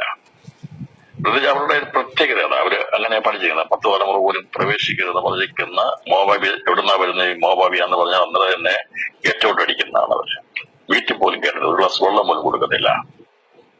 അപ്പം അത്രമാത്രം അവഹേളിക്കപ്പെടുന്ന ഒരു നിലവാരത്തിലുള്ള ഒരു പെൺകുട്ടിയായിരുന്നു രൂത്ത്. അങ്ങനെ ചെന്നപ്പോൾ അവളെ സ്വീകരിക്കത്തില്ല. കാരണം എവിടുന്നാ വരുന്നത്, പേരെന്നാ, നാടെവിടാന്ന് ചോദിച്ചു വരുമ്പോ പറയും ഇങ്ങനെയാന്ന് പറയുമ്പോൾ, നീ മോബാബി സ്ത്രീയാണെന്ന് പറയുമ്പോൾ തന്നെ ഇസ്രായേൽ പറയും നിന്നോട് സംബന്ധമില്ല, ഔട്ടായിക്കൊള്ളാൻ പറയും. എന്നാൽ ഭാഗ്യവശാൽ അവള് എലീമേലെക്കിന്റെ കുടുംബക്കാരായ മോബസിന്റെ വയലിൽ ആയിരുന്നു ദൈവം എത്തിച്ചത്. ദൈവം എത്തിപ്പണ്ടത്. അതിലേക്ക് നമുക്കറിയാവുന്നതിലേക്ക് പോകാൻ ആഗ്രഹിക്കുന്നില്ല. അതിന്റെ 10-ാം വാക്യത്തിൽ ഇങ്ങനെ എഴുതിയിരിക്കുന്നത്, എന്നാവേ അവൾ സാഷ്ടാംഗം വീണ അവനോട്, ഞാൻ അന്യദേശക്കാരത്തി ആയിരിക്കെ നീ എന്നെ വിചാരിപ്പാൻ തക്കവണ്ണം നിനക്കെന്നോട് ദയ തോന്നിയത് എങ്ങനെ എന്ന് പറഞ്ഞു. അപ്പോൾ ഈ മോബസിന്റെ ഇടപെടൽ അവളെ അത്ഭുതപ്പെടുത്തി. അവൾ ഒരിക്കലും വിചാരിച്ചല്ല ഇങ്ങനെ മഹാധനികനായിരിക്കുന്ന ഒരു ബോബസ് അല്ലെങ്കിൽ ധനികനായിരിക്കുന്ന ഒരു വ്യക്തി അന്യജാതിക്കാരെത്തിയാണ് എന്നറിഞ്ഞിട്ട് പോലും അവളോട് കണ്ണ കാണിച്ചത് കണ്ടപ്പോൾ അവള് സാഷ്ടാംഗം വീഴുകയാണ്. അവന്റെ മുമ്പിൽ വീണു. അതിൽ കിടക്കുന്ന പ്രിയപ്പെട്ടവരെ, ഒരർഹതയുമില്ലാത്ത സ്ഥാനത്ത് ദൈവം നമ്മെ കൊണ്ടുവരുമ്പോൾ ദൈവപാതയുടെ സാഷ്ടാംഗം വീണു. സ്തോത്രം. ദൈവമാണ് നമ്മെ കരുതുന്നത്. അവനാണ് നമ്മളെ കുറിച്ച് വിചാരിക്കുന്നത്. ആരെല്ലാം വിചാരിച്ചാലും ഒന്നും നടക്കത്തില്ല. എല്ലാവരും മറന്നു കളഞ്ഞാലും ദൈവം ഓർത്താൽ നമ്മുടെ സ്ഥിതിക്ക് ദൈവം മാറ്റം വരുത്തും. രാത്രിയിലും ദൈവ സന്ദർശനം ഏതിലെ ഗെയിമിലുണ്ടായപ്പോൾ, അവിടെ ആഹാരമുണ്ടായപ്പോൾ, സ്ഥിതികൾക്ക് മാറ്റം വന്നപ്പോൾ ദൈവം എലിമലേക്കിന്റെ കുടുംബത്തെ മറന്നു കളഞ്ഞില്ല. ദൈവം അവിടെ അയച്ചിരുന്നതിൻ്റെതായ ആ ഉദ്ദേശം എന്താണോ അത് നിവർത്തിക്കാൻ വേണ്ടി ഈ നവോമിയുടെ ഹൃദയത്തിൽ ദൈവ പ്രേരണ കൊടുത്തോട് പറഞ്ഞു, അവിടുന്ന് പുറപ്പെടാൻ പറഞ്ഞു. അവൾ പുറപ്പെട്ടപ്പോൾ രൂത്ത് എന്ന ആ മകൾ കൂടി അവളോടൊപ്പം പോരുവാനുള്ള പ്രേരണയും അവളെ അവിടുന്ന് കൊണ്ടുവരാനുള്ള പദ്ധതിയുമായിരുന്നു ദൈവം അവിടെ ചെയ്തെടുത്തത്. അങ്ങനെ അവൾ വന്ന് ഈ കൊയ്ത്ത കാലത്ത് വീട്ടിൽ വെറുതെ ഇരിക്കാൻ അവള് പരിശ്രമിച്ചില്ല. വന്നിട്ട് അല്ലെ ഇനിയും ആരും അംഗീകരിക്കത്തില്ല, ഞാൻ ഇവിടെ ഒറ്റപ്പെട്ടവളാകുന്ന രീതിയിലൊന്നും അവൾ ഇരുന്നില്ല. അവൾ പരിശ്രമിക്കാൻ തുടങ്ങി. ജീവിതത്തിൽ നാം ഒരിക്കലും ഒറ്റപ്പെട്ടിരിക്കരുത്. നാം പരിശ്രമിക്കണം. വഴി അടയപ്പെടുന്ന മേഖലകളാണെങ്കിലും പരിശ്രമം നിർത്തിക്കളയരുത്. വീടിനകത്ത് ഈ നവോമിയുടെ കൂടെ വന്ന് ഒതുങ്ങി വീടടച്ച് ആരും കാണാതിരിക്കാനായിരുന്നു അവിടെ വരേണ്ട ആവശ്യമില്ലായിരുന്നു. ഉണ്ടായിരുന്നോ? ഇല്ല. ഇവിടുന്ന് എന്ത് കണ്ടിട്ടാ വന്നത്? ശൂന്യത മാഷ്ടം കണ്ടുകൊണ്ടാ വന്നത്. പക്ഷെ അവിടെ ഉള്ളിൽ അവൾക്ക് ഉറപ്പുണ്ടായിരുന്നു, ഞാൻ അവിടെ എത്തിക്കഴിയുമ്പോൾ എനിക്ക് തന്നിരിക്കുന്ന കഴിവിനനുസരിച്ച് ഞാൻ പ്രവർത്തിക്കും. അതാണ് സുവിശേഷകർക്കും ആവശ്യമായിട്ടുള്ളത്. പ്രിയപ്പെട്ടവരെ, എല്ലാ കഴിവും കിട്ടിയിട്ടല്ല നാം സുവിശേഷ വേല ചെയ്യുന്നത്. എല്ലാം ഒരുക്കപ്പെട്ടിട്ടല്ല നാം യേശുവിന്റെ സന്ദേശം പറയുന്നത്. നാം ഒരുപക്ഷെ രോഗിയായിരിക്കുമ്പോഴും വിടിവിക്കുന്ന യേശുവിനെ കുറിച്ചുള്ള സാക്ഷ്യം നാം മറ്റുള്ള പറയാമോ? നാം ഒരുപക്ഷെ ബുദ്ധിമുട്ട് അനുഭവിക്കുന്നത് ഒന്നുമില്ലാത്തവരായിരിക്കുമ്പോഴും സമ്മന്നതരുന്ന് വിടിവിക്കുന്ന യേശുവിനെ നാം പ്രസംഗിക്കാറുണ്ട്. നാം പ്രസംഗിക്കണം. എനിക്കിതെല്ലാം തന്നിട്ട് ഞാൻ പ്രസംഗിക്കാന്നല്ല പറയേണ്ടത്. അല്ല, അതാണ് സുവിശേഷീകരണം. നല്ല ബോബസിന്റെ വയലായിരിക്കുന്ന സുവിശേഷീകരണത്തിന്റെ പ്രത്യേകത നാം പരിശ്രമിക്കുന്നവരായിരിക്കണം. നമുക്ക് ലഭിച്ചിരിക്കുന്ന സാഹചര്യത്തിനനുസരിച്ച് നാം പ്രവർത്തിക്കണം. അത് കാണുമ്പോഴാണ് ദൈവത്തിനറിയാം അല്ലെങ്കിൽ ഇവരെ പ്രയോജനപ്പെടുത്താവുന്നത്. നീ ഇവിടെ വന്ന് അടച്ച കൂട്ടിയ കഥ അടച്ചാക്കി അവിടെ ഇരിക്കല്ല ചെയ്തത്. ഇവർക്ക് മനസ്സിലായി ഇപ്പോഴത്തെ സമയം വയലിൽ കൊയ്യുന്ന സമയമാ. കൊയ്യാനുള്ള അധികാരവും നോക്കില്ല, അതിനുള്ള സാവകാശമില്ല. പക്ഷെ അവർക്ക് ചെയ്യാൻ പറ്റുന്നത് കടൽ പെറുക്കാൻ, പരദേശിക്ക് അന്യർക്ക് വേണ്ടി, പരദേശിക്ക് വേണ്ടി ഈ പ്രമാണമനുസരിച്ച് വലിച്ചിടുന്ന അല്ലെങ്കിൽ ഇട്ടുകളയുന്ന കതിര് പെറുക്കാനുള്ള അവകാശം അന്യദേശക്കാർക്കുണ്ട്.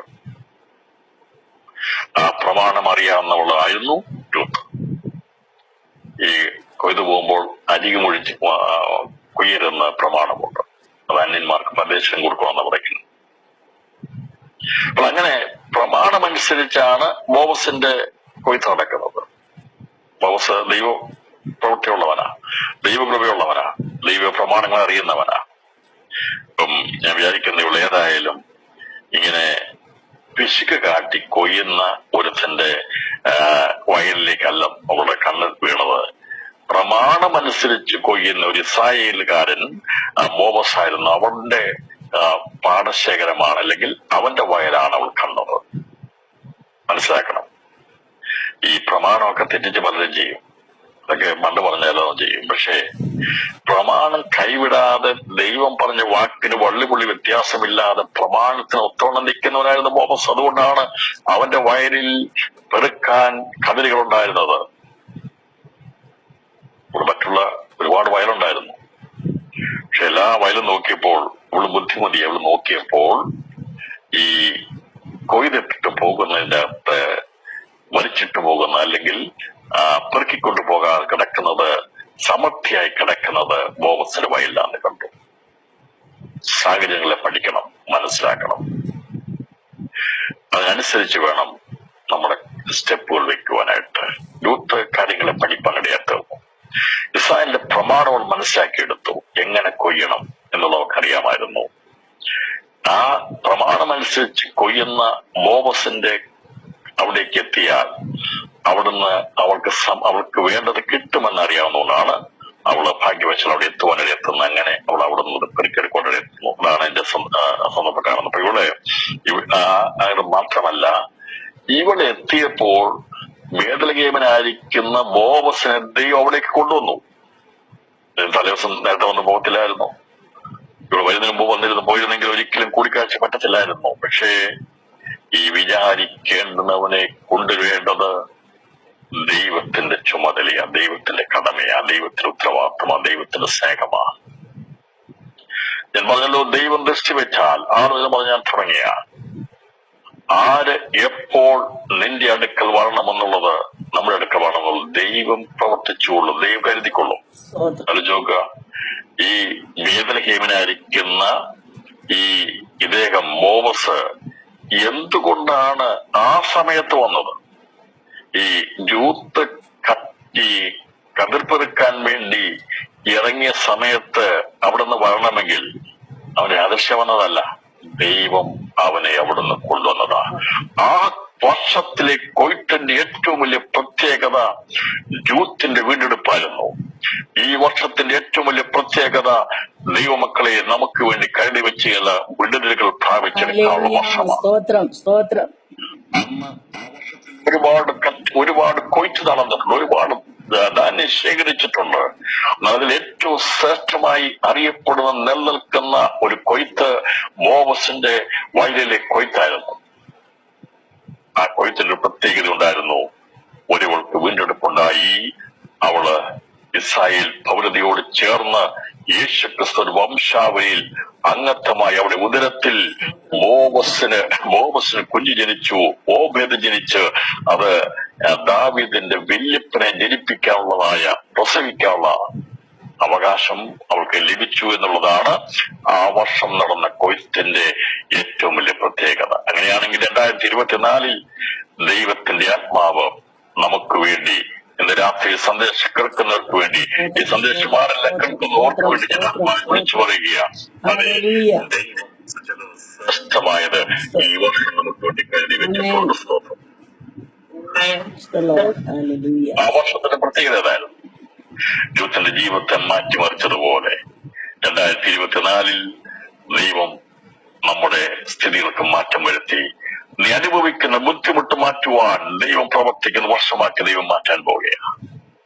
ഇവിടെ ജീവിതത്തിന്റെ ബുദ്ധിമുട്ടും പ്രയാസവും മാറ്റുവാൻ കാരണമായി തീർന്നു. വന്നു കഴിഞ്ഞപ്പോൾ ഒന്നുമില്ല, വീടിനകത്തൊന്നുമില്ല.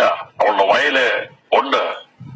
യൂത്തിന് സ്ഥലമില്ല എന്നിട്ടല്ല, പക്ഷെ കൃഷിയില്ല, നിലനിൽക്കാൻ കഴിയത്തില്ല. നമോമിക്ക് വസ്തു കിടപ്പുണ്ട്, എലിമലേക്കിന് വസ്തു കിടപ്പുണ്ട്, പക്ഷെ അവിടെ കൃഷിയില്ല. അതാണ് പ്രശ്നം.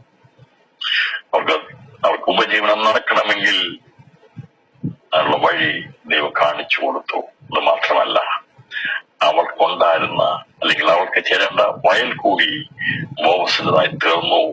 അവൾ ബോവസിന്റെ ഭാര്യയായി തീർന്ന് ഈ ബോവസിന് ക്രിസ്തുവിന്റെ വംശാവലിയുള്ള ഓബേദിനെ ജനിപ്പിക്കുവാൻ ദൈവം പ്രവർത്തിച്ചു എന്നുള്ളതാണ് ഇതിലെ രക്തചുരുക്കം. അപ്പോൾ ഈ ആ വർഷം നടന്ന 10 വർഷം നടന്ന കഴിഞ്ഞ കൊയ്ത്ത് ദൈവം സന്ദർശിച്ച് ആഹാരം കൊടുത്തപ്പോൾ ആദ്യ വർഷം നടന്ന കൊയ്ത്തിന്റെ പ്രത്യേകത എന്തായിരുന്നു? എന്തായിരുന്നു പ്രത്യേകത?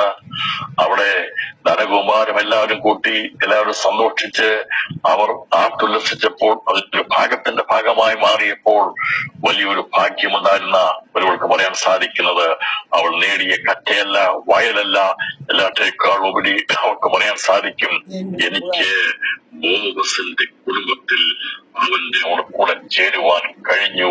അത് ആണ് അവൾക്ക് ഏറ്റവും ഭാഗ്യമായി തീർന്നത്. കേൾക്കുന്ന പ്രിയപ്പെട്ടവരെ, ഇന്ന് രാത്രിയിൽ ഞാൻ നിങ്ങൾ കേൾക്കുമ്പോൾ സമ്പത്ത് വരികയും പോവുകയും ചെയ്യും, ഉന്നതിയും ഉയർച്ചയും വരികയും പോവുകയും ചെയ്യും. എന്നാൽ കൃപയാൽ ഈ ദിവസങ്ങളിൽ ദൈവത്തിന്റെ ഭാഗ്യം നമുക്ക് ലഭിച്ചിട്ടുണ്ടെങ്കിൽ അതാണ് ഏറ്റവും വലുത്.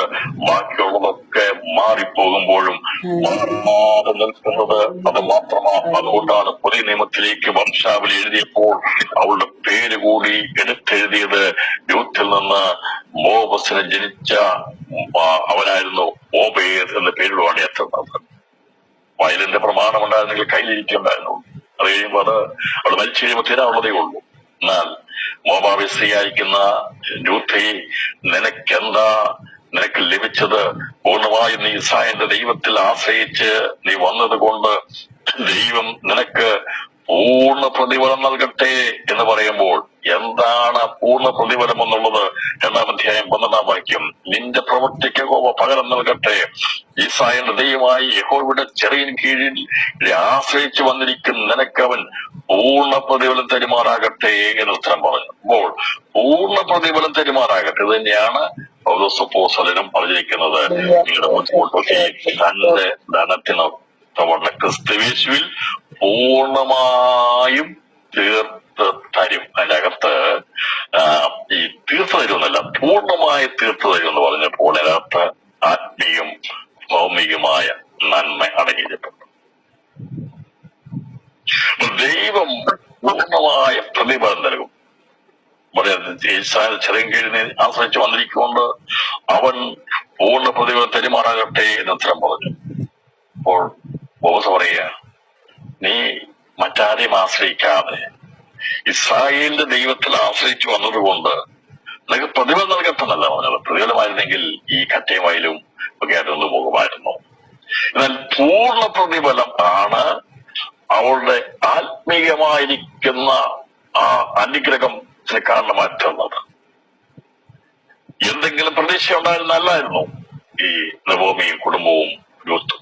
പക്ഷേ ദൈവം അവിടെ സ്ഥിതി മാറ്റിക്കഴിഞ്ഞപ്പോൾ, ആശ്രയിക്കേണ്ടതുപോലെ ആശ്രയിച്ചു കഴിഞ്ഞപ്പോൾ അവൾ ശുഷ്കാന്തിയോടുകൂടി ഉള്ളതിൽ തൃപ്തിപ്പെട്ട് അവൾ ഉത്സാഹവതിയായി ദൈവത്തിന് മഹത്വം കരയറ്റി ദൈവത്തിന്റെ ആലോചനയ്ക്ക് കഴിഞ്ഞപ്പോൾ ദൈവം അവൾക്ക് പൂർണ്ണ പ്രതിഫലം കൊടുക്കാനിടയാത്ത. ഇന്ന് രാത്രി ആരെങ്കിലും നിരാശയോടെ പിറുപിറുക്കുന്നുണ്ടെങ്കിൽ രാത്രി ദൈവാത്മാവ് പറയുക, അത് നമ്മുടെ പിറുപിറുക്കൊക്കെ മാറ്റി നമുക്ക് രാത്രി ദൈവത്തിനെ പൂർണ്ണമായി ആശ്രയിക്കാം.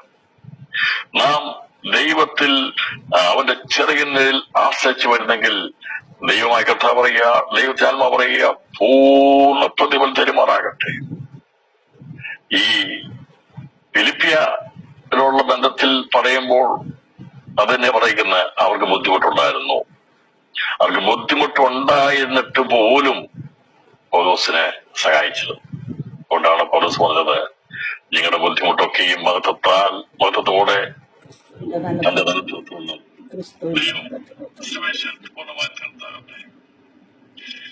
ഇവിടെ ഈ രണ്ട് സന്ദേശത്തോട് ഒരുമിച്ച് നമ്മൾ ചിന്തിക്കുമ്പോൾ നമുക്ക് സാധിക്കുന്നത് പൂർണ്ണ പ്രതിഫലമുണ്ട്. പ്രതിഫലം എന്ന് പറയുമ്പോൾ ഭൗമികമായിരിക്കുന്ന പ്രതിഫലമാണ്. പ്രതിഫലം നൽകും. ക്രിസ്തുയേശുവിൽ നാം എല്ലാം വിട്ടറിഞ്ഞ് അവന്റെ വയലിൽ അവനെ പിൻപറ്റുന്നത് പ്രതിഫലത്തിന് വേണ്ടിയല്ല. രാത്രി എല്ലാവരും പറയാമോ, പൂർണ്ണ പ്രതിഫലത്തിന് വേണ്ടിയാ. സ്തോത്രം ചെയ്താട്ടെ.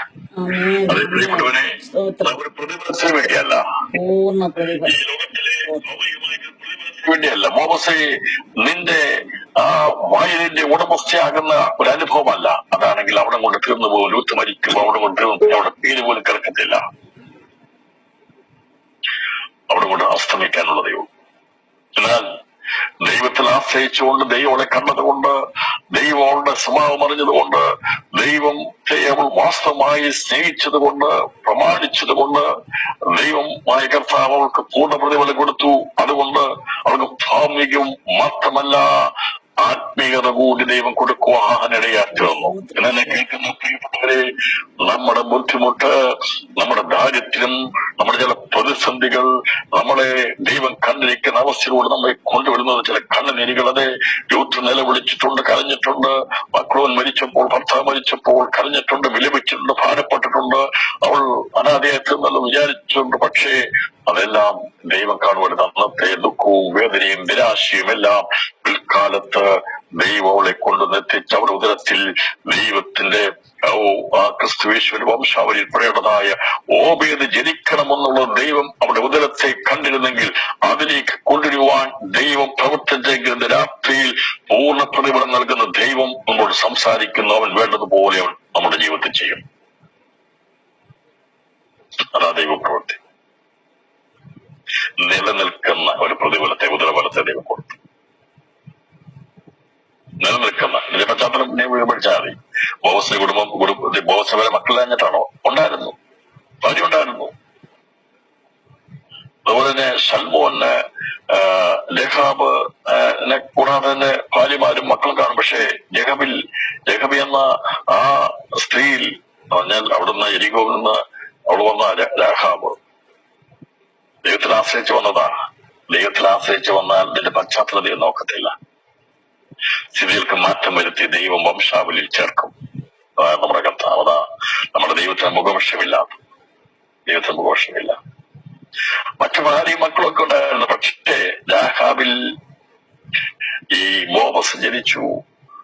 ബോവസിന് മറ്റു ഭാര്യമാരും മക്കളും ഉണ്ടായിരുന്നു. പക്ഷേ അവരെ ക്രിസ്തുയേശുവിന്റെ വംശാവലിയിൽ കൊണ്ടുവരാതെ മോവാബിസ്യാരിക്കുന്ന രൂത്തിലൂടെ അവളുടെ ഉദരത്തിൽ പറന്ന ഓബേദിനെ കർത്താവിന്റെ വംശാവലിയിൽ കൊണ്ടുവരാൻ ദൈവപ്രവൃത്തി ഉണ്ടായെങ്കിൽ അതല്ലേ ഏറ്റവും ശ്രേഷ്ഠകരമായിട്ടുള്ളത്. ഇതിനകത്തിൽ എന്ന് പറഞ്ഞാട്ടേറെ ഈ രൂത്തിന് ഏറ്റവും ലഭിച്ച നന്മ എന്താണെന്നറിയാമോ? അവളുടെ ഉദരത്തിൽ ഈ ഓബേദ് ജനിച്ചതാണ്. ബാക്കിയുള്ളതൊക്കെ താൽക്കാലികമായിരുന്നു. വലിയ വീടോ ബോവസ് കിട്ടിയതോ പകാനയമായതുകൊണ്ടോ ഇല്ലെങ്കിൽ വീട് കിട്ടിയതോ കാറ് കിട്ടിയതോ വയല് കിട്ടിയതോ ഒക്കെ താൽക്കാലികമാണ്. നല്ല താൽക്കാലികമാ, ഭൗമികമാ, പ്രതിഫലമാ. പക്ഷെ അവർക്ക് ലഭിച്ച പൂർണ്ണ പ്രതിഫലം അവളുടെ ഉദരത്തെ ദൈവം കണ്ടിരുന്നത് ക്രിസ്തുയേശുവിന്റെ വംശാവലിയിൽ പെടുന്ന ഓബേദ് ജനിക്കണം. ഓബേദ് ഈശായിൽ നിന്ന് രാജാവായിരിക്കുന്ന ദാവീദ് ജനിക്കണം. ദൈവത്തിന്റെ പദ്ധതിയായിരുന്നു. അതാണ് ദൈവം ഇവിടെ രാജ്യത്തിന് വരുത്തിയത്. മോവാബ് ദേശത്തേക്ക് അവരെ അയച്ചത്. 10 വർഷം കഴിഞ്ഞപ്പോ അവരെ മടക്കി കൊണ്ടുവന്നത് ദയ കാണിക്കാൻ വേണ്ടി ദൈവം അവിടെ വിചാരമുള്ള ഒരു മോവസിനെ ഒരുക്കുന്നതൊക്കെ ദൈവ പദ്ധതിയായിരുന്നു. രാത്രിയിൽ എന്നെ കേൾക്കുന്ന പ്രിയപ്പെട്ടവരെ, കർത്താവിന് വേണ്ടി നിൽക്കാമെങ്കിൽ, ആശ്രയിക്കാമെങ്കിൽ, നമ്മുടെ ഹൃദയം വിശ്വസ്തമാണെങ്കിൽ, ദൈവത്തിന് നമ്മൾ പ്രസാദം തോന്നിയ രാത്രി നമുക്കൊന്നിച്ച് പറയാം, അതെ, നമുക്കൊരു നന്മയും മുടക്കുകയില്ല. നേരോടെ നടക്കുന്നവർക്ക് ദൈവം ഒരു നന്മയും മുടക്കുകയില്ല. ദൈവം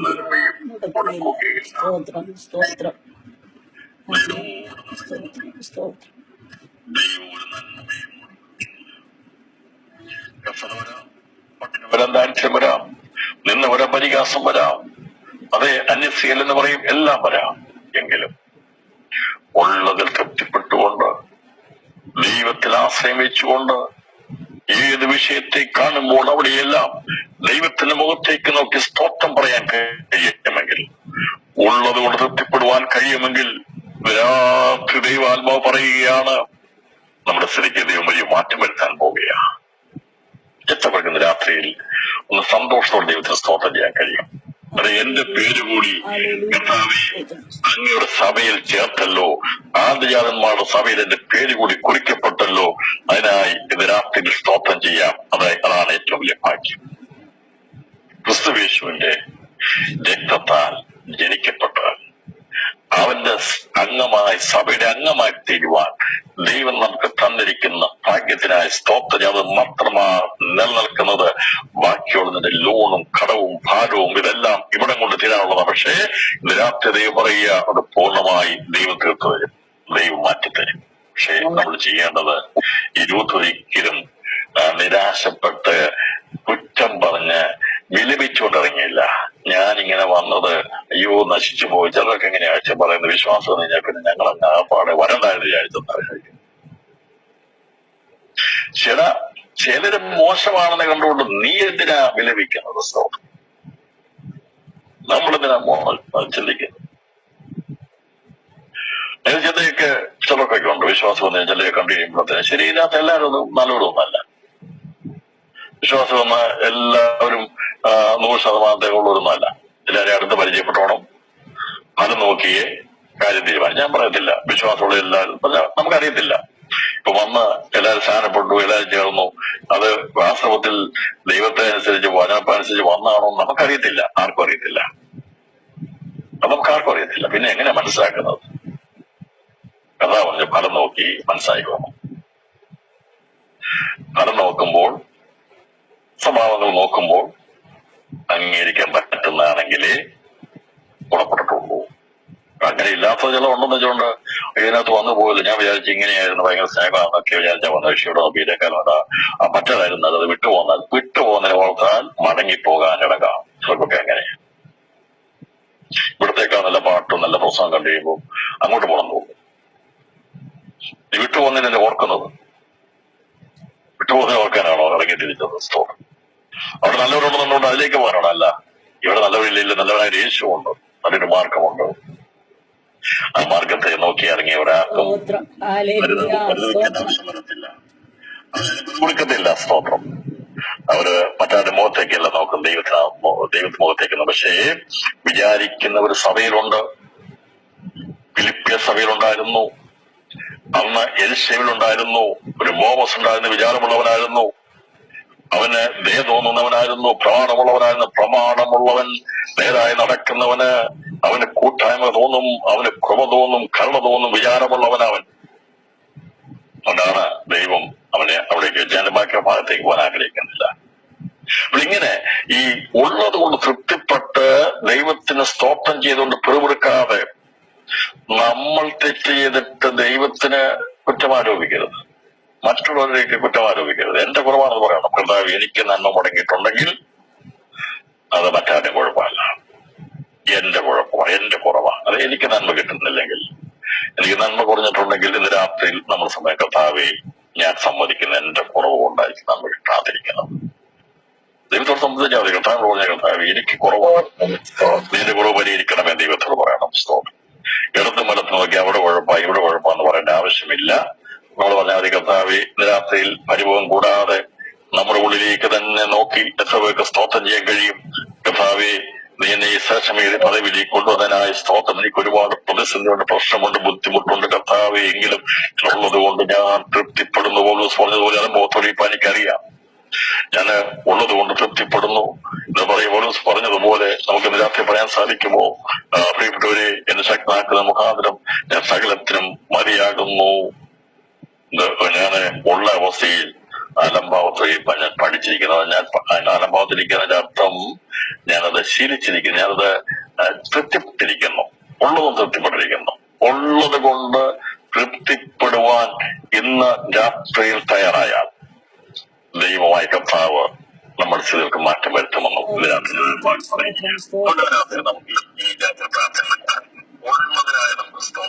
ഉള്ളതിനായി സ്തോത്രം. ഞാൻ എപ്പോഴും എന്നോട് പറയാറുണ്ട്, നിങ്ങൾക്ക് എന്തുണ്ട് അതിന് സ്തോത്രം ചെയ്ത് തുടങ്ങുക, ബാക്കിയുള്ളത് ദൈവം നൽകിക്കോളും. സ്തോത്രം. അതെ, നമ്മുടെ ജീവിതത്തിൽ എന്താണ് ഉള്ളത് അതിനായി സ്തോത്രം ചെയ്യാം. നമ്മുടെ ഹൃദയത്തിൽ ആഗ്രഹം കാണും, അതെ. എന്നാൽ അപ്പുറമായി നമുക്ക് സ്തോത്രം ചെയ്യും. പക്ഷെ നമ്മുടെ മക്കൾക്ക് തലമുറ കാണത്തില്ല. മക്കളെ തന്നതിനായി സ്തോത്രം ചെയ്യും. അവർക്ക് വിവാഹം ചെയ്ത് കൊടുക്കുന്ന അതിന് സ്തോത്രം ചെയ്യും. ബാക്കി കാര്യം ദൈവം ചെയ്തോളും. മക്കളില്ലല്ലോ എന്നോർത്ത് ഭാരപ്പെടുകയല്ല, ദൈവത്തിന് സ്തോത്രം ചെയ്യാൻ നമ്മളൊന്ന് രാത്രി ഒരുങ്ങണം. ഞാൻ പറഞ്ഞത് ഒരു ഉദാഹരണം പറഞ്ഞതാണ്.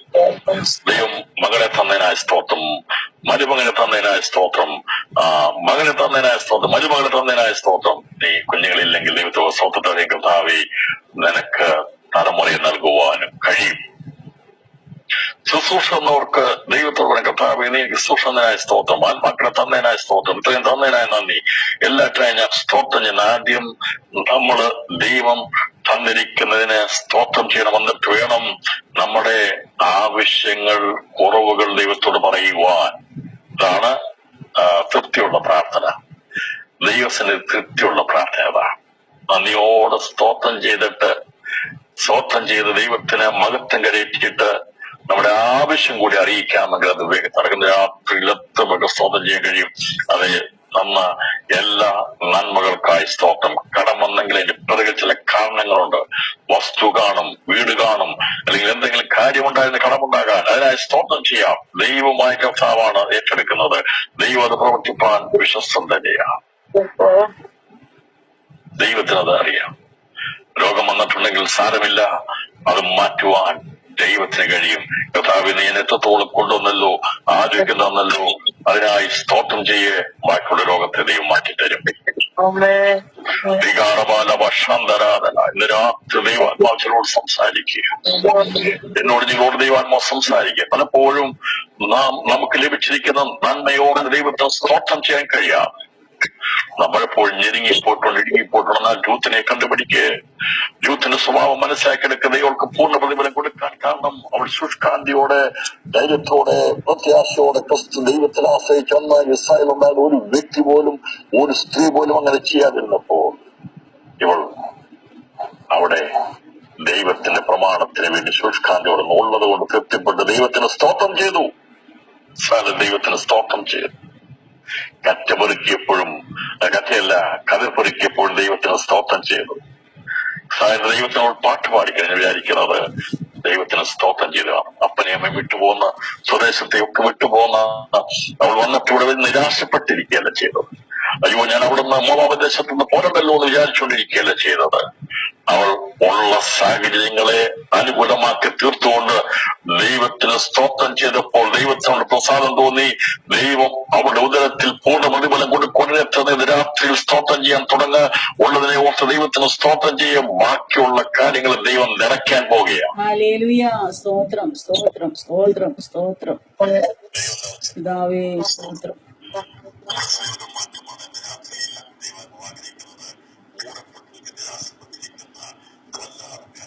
ിരിക്കുന്ന ഒരു സ്തോത്രം പോലും പറയാൻ കഴിയാത്ത വിധത്തിൽ ചിന്ത നിമിത്തനായിരിക്കുന്ന അനേകരെ ഈ സന്ദേശം കേൾക്കുന്നവരോട് ഞാൻ പറയുക, രാത്രി ദൈവാത്മാവിൽ നമുക്ക് സ്തോത്രം ചെയ്തു തുടങ്ങാം. അത് ഉള്ളതിനായി സ്തോത്രം ചെയ്യാം.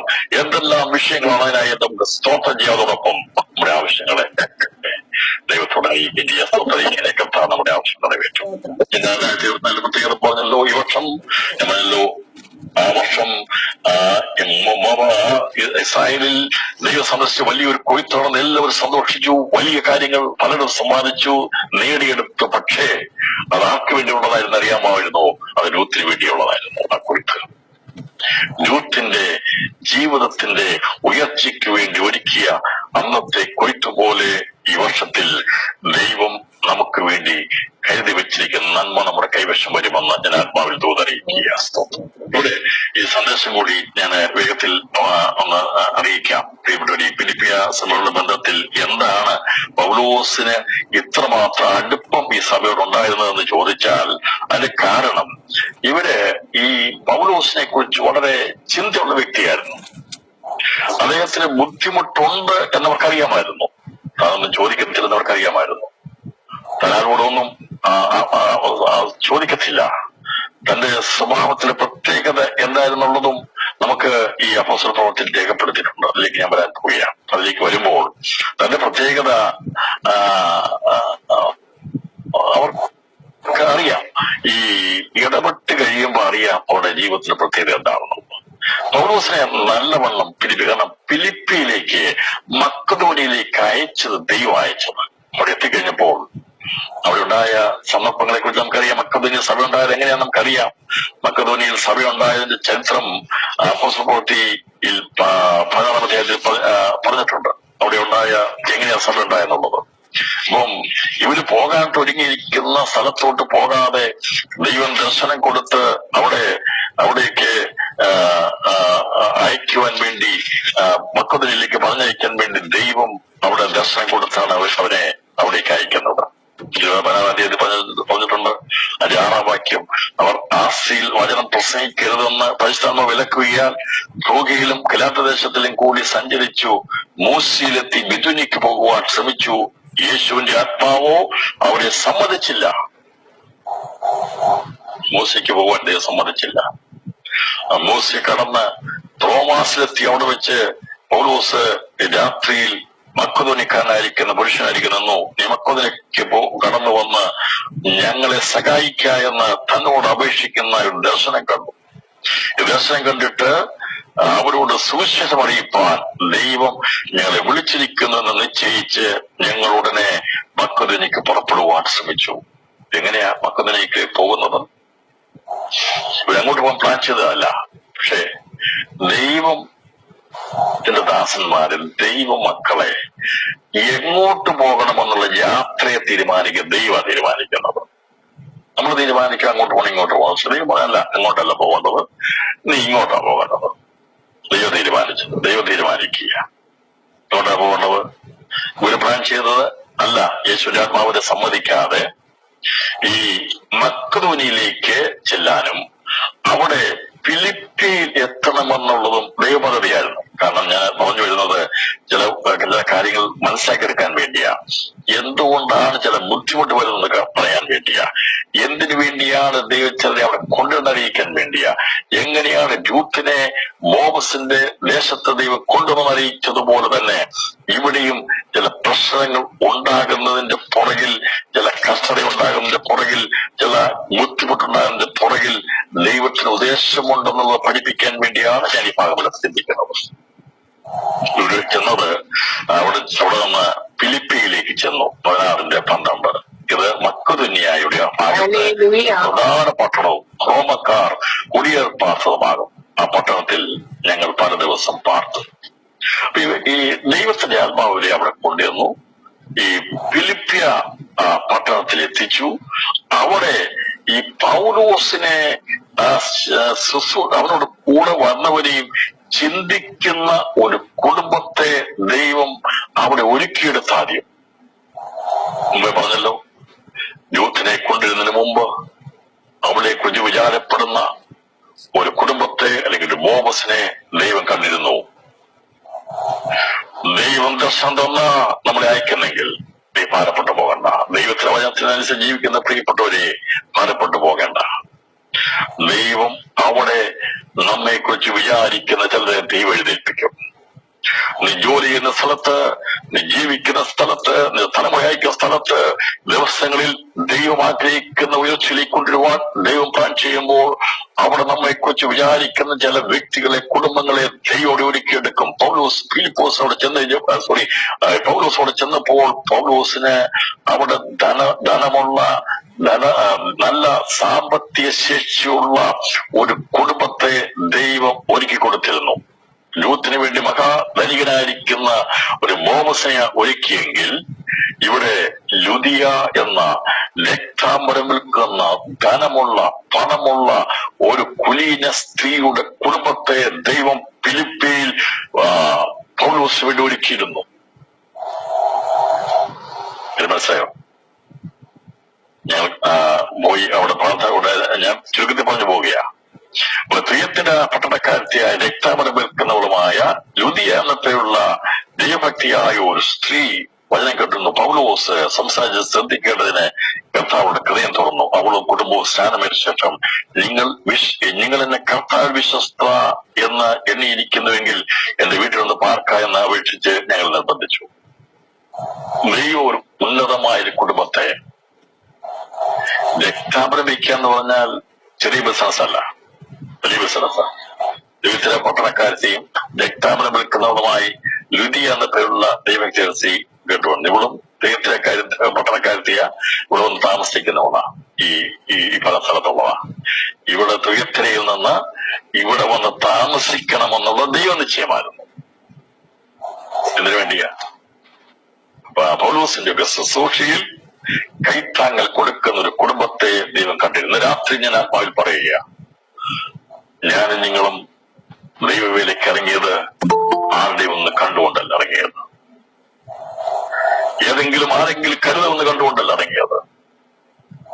ദൈവത്തിന്റെ മുഖത്ത് നോക്കി ഇറങ്ങിയവർക്ക് വേണ്ടി ദൈവം സമയങ്ങൾ കരുതി വെച്ചിട്ടുണ്ട്. സ്തോത്രം ദൈവത്തിന്റെ സമയത്ത് വെളിപ്പെട്ട് കിട്ടിയതായി ഞാൻ ദൈവത്തിന് സ്തോത്രം ചെയ്യുന്നു. സ്തോത്രം സ്തോത്രം അപ്പാ നന്ദി രാജ സ്തോത്രം കോടിക്കണക്കിന് രൂപ ഇട്ടുകൊണ്ടല്ല സുവിശേഷ വേലയ്ക്ക് ഇറങ്ങിയത്. ദൈവം അങ്ങനെയല്ല സുവിശേഷ സമ്പത്തിന്റെ ഒരു കുമാരം കൂട്ടിവെച്ചിട്ടല്ല ദൈവം സഭയെ പണിതെടുത്തത്. ഈ ഫിലിപ്പിയിലേക്ക് പോകാൻ ദൈവം പറഞ്ഞെങ്കിൽ അവിടെ ദൈവം തികത്തര പട്ടണക്കാരിയായ ഒരുത്തിയെ കൊണ്ടുവന്നിരുന്നു, ലുദിയായി കൊണ്ടുവരുന്നു. അവൾ മുഖാന്തരം അവിടെ നന്മ ഫിലിപ്പിയിൽ ദൈവം കരുതി വെച്ചിരുന്നു.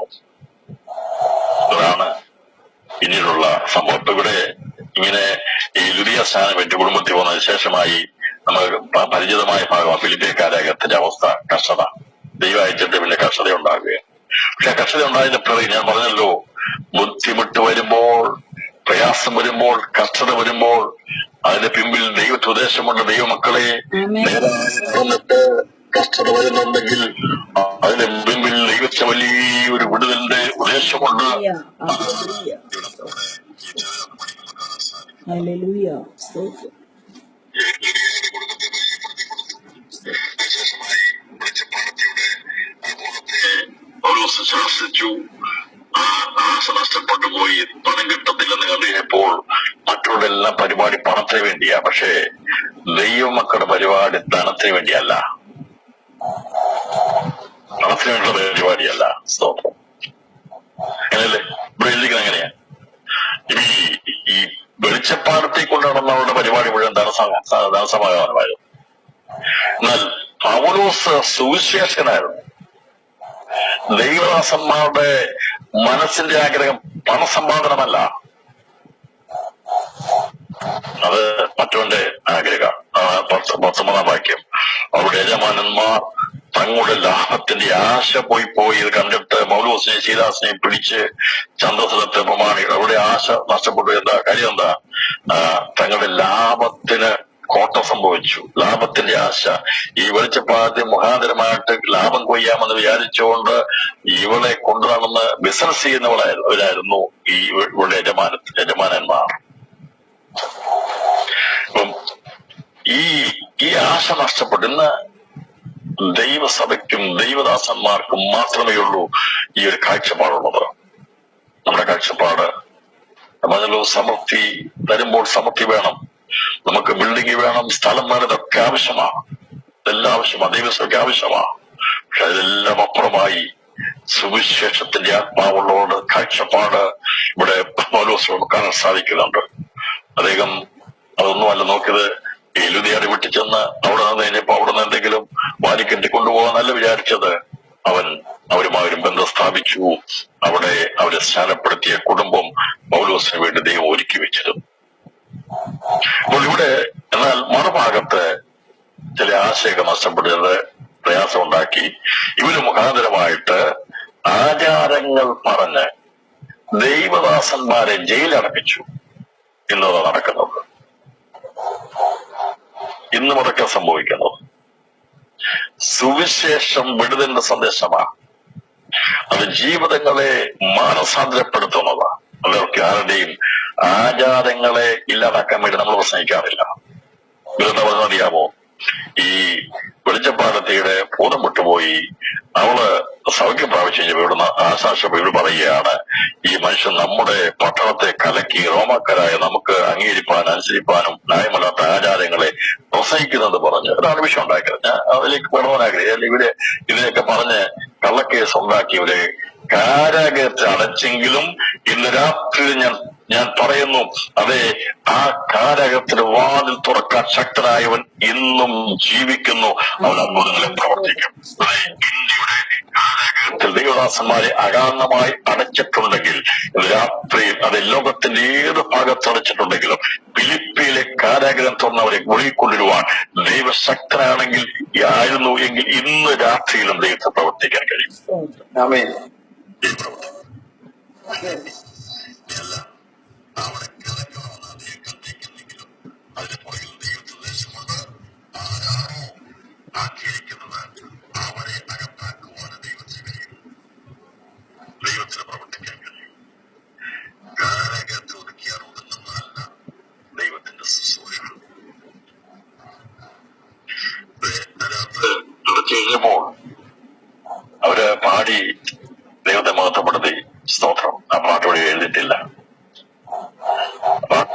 അതിന് കാരണം അവർ അന്യഭാഷയിൽ പാടിയതുകൊണ്ടാണ്.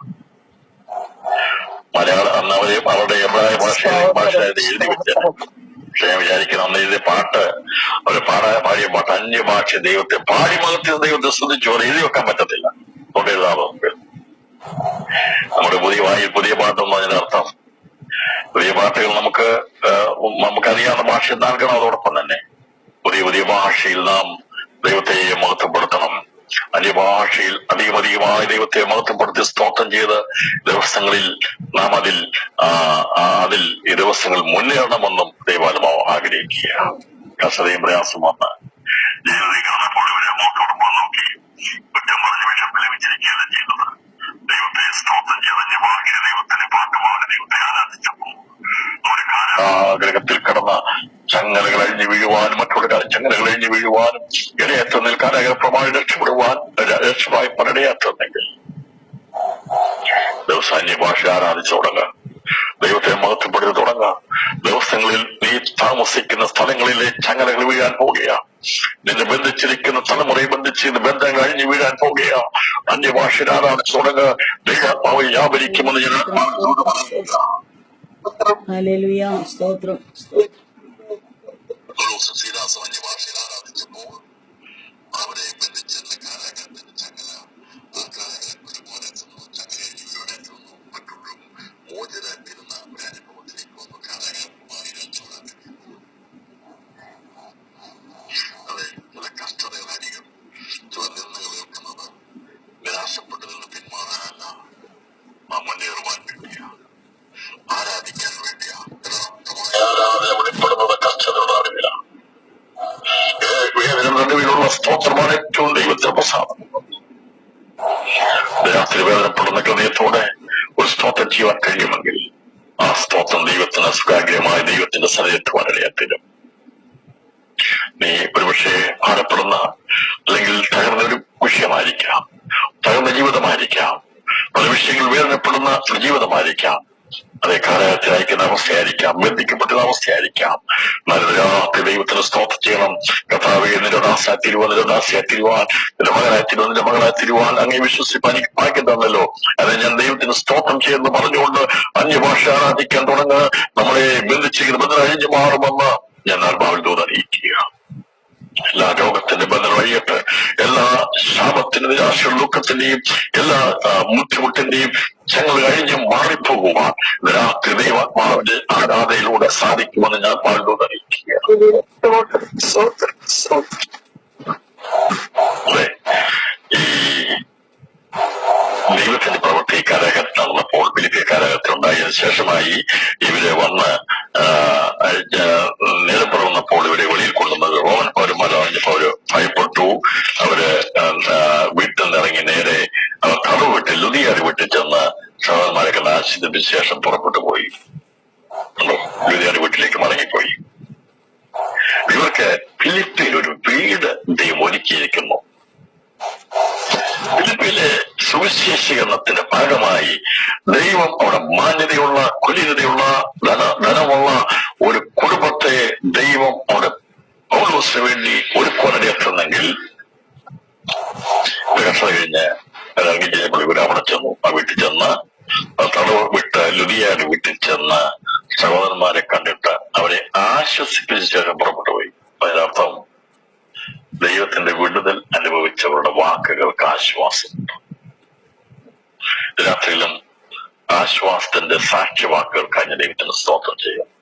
നമ്മൾ കടന്നു പോകുന്ന പ്രതിസന്ധിയിൽ നിന്ന്, പ്രശ്നങ്ങളിൽ നിന്ന്, ഇല്ലായ്മകളിൽ നിന്ന്, സാധിക്കില്ലെന്ന് പറയുന്ന വിഷയങ്ങളിൽ നിന്നൊക്കെ ദൈവം അതിന്റെ ചങ്ങലകളെ വിടിവിച്ച് നമ്മളെ സ്വതന്ത്രമാക്കിയ ശേഷം ആ വാക്കുകൾ കേൾക്കുമ്പോൾ നമുക്ക് ആശ്വാസം ലഭിക്കും. അതാണ് സാക്ഷ്യം. അതാണ് സാക്ഷ്യം അല്ലെ? അതാണ് മറ്റുള്ളവരെ ആശ്വസിപ്പിക്കുന്ന സാക്ഷ്യം. ഞാൻ ഒരിക്കലും പ്രതീക്ഷിച്ചില്ല ജോലി ലഭിക്കുമെന്ന്, പക്ഷെ ദൈവം ജോലി തന്നു. നമ്മളെ ആശ്വസിപ്പിക്കാതെ അങ്ങനെ കൊടുത്തെങ്കിൽ ദൈവം എനിക്ക് വേണ്ടി പ്രവർത്തിക്കുന്ന തലമുറയ്ക്ക് വേണ്ടി പ്രവർത്തിക്കും. മക്കളില്ലാതിരുന്നു, ദൈവം എനിക്ക് മക്കളെ തന്നു. അതൊരു ആശ്വാസത്തിന്റെ വാക്കാണ്. കർഷകരോട് കടന്നു പോകുന്ന, ദാരിദ്ര്യത്തിലൂടെ കടന്നു പോകുന്ന, പ്രതിസന്ധി കടന്നു പോകുന്ന സാക്ഷ്യം അത് നമ്മുടെ ജീവിതത്തിൽ കേൾക്കുമ്പോൾ അത് ആശ്വാസമായി തീരുമാനിത്തരും. ഈ കർഷകം സഹിച്ച് വിടുതൽ പ്രാപിച്ച പൗലോസും അവർ കൂടെ ഉള്ളവരും മറ്റുള്ളവരെ ആശ്വസിയേഷൻ അവിടെ വിട്ടുപോയെന്നാണ് പറയുന്നത്. ഇങ്ങനെ അവർ വിട്ടുപോയപ്പോൾ പിന്നീടുള്ള ഭാഗം ഞാൻ വരാൻ പോകുന്നത് 18-ാം അധ്യായത്തിലേക്ക് വരുന്നത്. 18-ാം അധ്യായത്തിലേക്ക് വരുമ്പോൾ ദൈവം മറ്റൊരു സ്ഥലത്ത് ഒരു പ്രശ്നമുണ്ടാക്കുകയാണ്. ഇതിനെറിയാമോ? അവിടെ പ്രശ്നമുണ്ടായെങ്കിലേ ഒരു കുടുംബത്തെ ദൈവത്തെ കിട്ടുകയുള്ളൂ. അതുകൊണ്ടാണ് ചില കൽപ്പനകളൊക്കെ പുറപ്പെടുവിക്കുന്നത്. 18-ാം അധ്യായം 18-ാം അധ്യായത്തിൽ വരുമ്പോൾ ചന്ദ്രവൻ അതേനെ വിട്ട് കൊരിന്തിൽ ചെന്നു. യഹൂദന്മാർ എല്ലാവരും റോമാ നഗരം വിട്ടുപോകണം എന്ന് പൗലോസ് കൽപ്പിച്ചതുകൊണ്ട് ഇറ്റലിയിൽ നിന്ന് ആ ഇടയ്ക്ക് വന്നവനായി തന്തോസുകാരൻ അക്വിലാസ് എന്ന പേരുള്ള ഒരു യഹൂദൻ അവന്റെ ഭാര്യ പ്രിസ്കില്ലയും കണ്ടു. അവിടെ അടുക്കൽ ചെന്നു.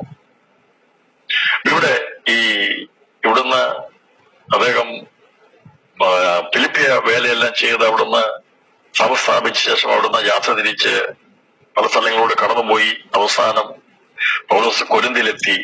കൊരിന്തിയിൽ ദൈവം പൗലോസിനെ കൊണ്ടെത്തിച്ചു. അപ്പോൾ ആ സമയത്ത് ദൈവം ക്ലൗദോസ് മുഖാന്തരം ഒരു കൽപ്പന പുറപ്പെടുവിച്ച് ഇറ്റലിയിൽ നിന്ന് എല്ലാവരും റോമാ നഗരം വിട്ടുപോകണമെന്നുള്ള ഒരു കൽപ്പന പുറപ്പെടുവിച്ചു. അപ്പൊ റോമാ നഗരം വിട്ടുപോകണമെന്നൊരു കൽപ്പന ക്ലൗദോസിനെ കൊണ്ട് പുറപ്പെടുവിച്ചില്ലെങ്കിൽ അവിടുന്ന് ഒരിക്കലും ഈ പൊന്തോസുകാരനായിരിക്കുന്ന ഈ അക്വിലാസും പ്രിസ്കില്ലയും ഇറ്റലി വിട്ടുപോകത്തില്ല. ചില നിയമങ്ങൾ ചില നാടുവാഴികളെ കൊണ്ട് ദൈവം എടുപ്പിക്കുന്നത് ചില ദൈവപ്രവൃത്തിക്ക് വേണ്ടിയാണ്.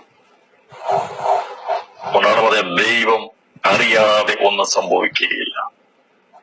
യഹൂദന്മാർ റോമാ നഗരം വിട്ടുപോകണമെന്ന് അവിടുന്ന് ക്ലൗദോസ് പ്രഖ്യാപിക്കുമ്പോൾ, തീരുമാനമെടുക്കുമ്പോൾ അതിന്റെ പിമ്പിൽ ദൈവത്തിനൊരു പദ്ധതി ഉണ്ടായിരുന്നു. ആ നിയമത്തിന്റെ അന്നത് ഡിക്ലെയർ ചെയ്യാൻ കാരണമാറ്റുന്നത് അക്വിലാസിനെയും പ്രിസ്കില്ലയും എന്ന കുടുംബത്തെ ദൈവത്തിന്റെ ശക്തമായ ശുശ്രൂഷയ്ക്ക് വേണ്ടി വേർതിരിക്കാൻ വേണ്ടിയുള്ള പ്രവൃത്തിയാണ് അവിടെ ചെയ്തത്. മനസ്സിലായോ? കാര്യങ്ങൾ പിടികിട്ട് മനസ്സിലാകും. ദൈവം ഒരു കാര്യം ചെയ്യുമ്പോൾ അതിന്റെ പിമ്പിൽ ചില പ്രശ്നങ്ങൾ ഉണ്ടാകുമെങ്കിലും അതിന്റെ എല്ലാം ആത്യന്തികമായിരിക്കുന്ന ലക്ഷ്യവും ഉദ്ദേശവും ദൈവത്തിന് പൂർണ്ണ പ്രതിഫലം നൽകുവാനുള്ള വഴികളാണ് ദൈവം തുറക്കുന്നത്.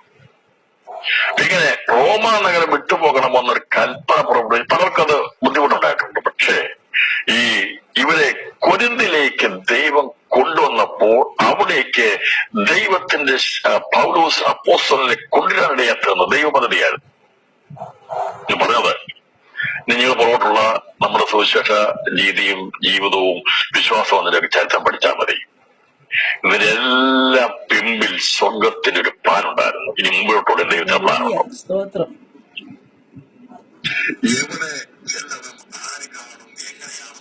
ദൈവ പദ്ധതിയാ സ്തോത്രം അല്ലേ?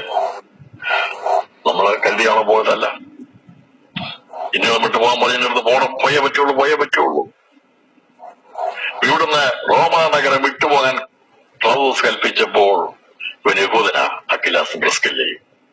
പക്ഷേ വന്നു കഴിഞ്ഞ് അവിടുന്ന് വിട്ടുപോകുന്ന ഇവര് കൊരിന്തി വന്നപ്പോൾ ഇവർക്ക് സമ്പത്തൊന്നും ഇല്ല.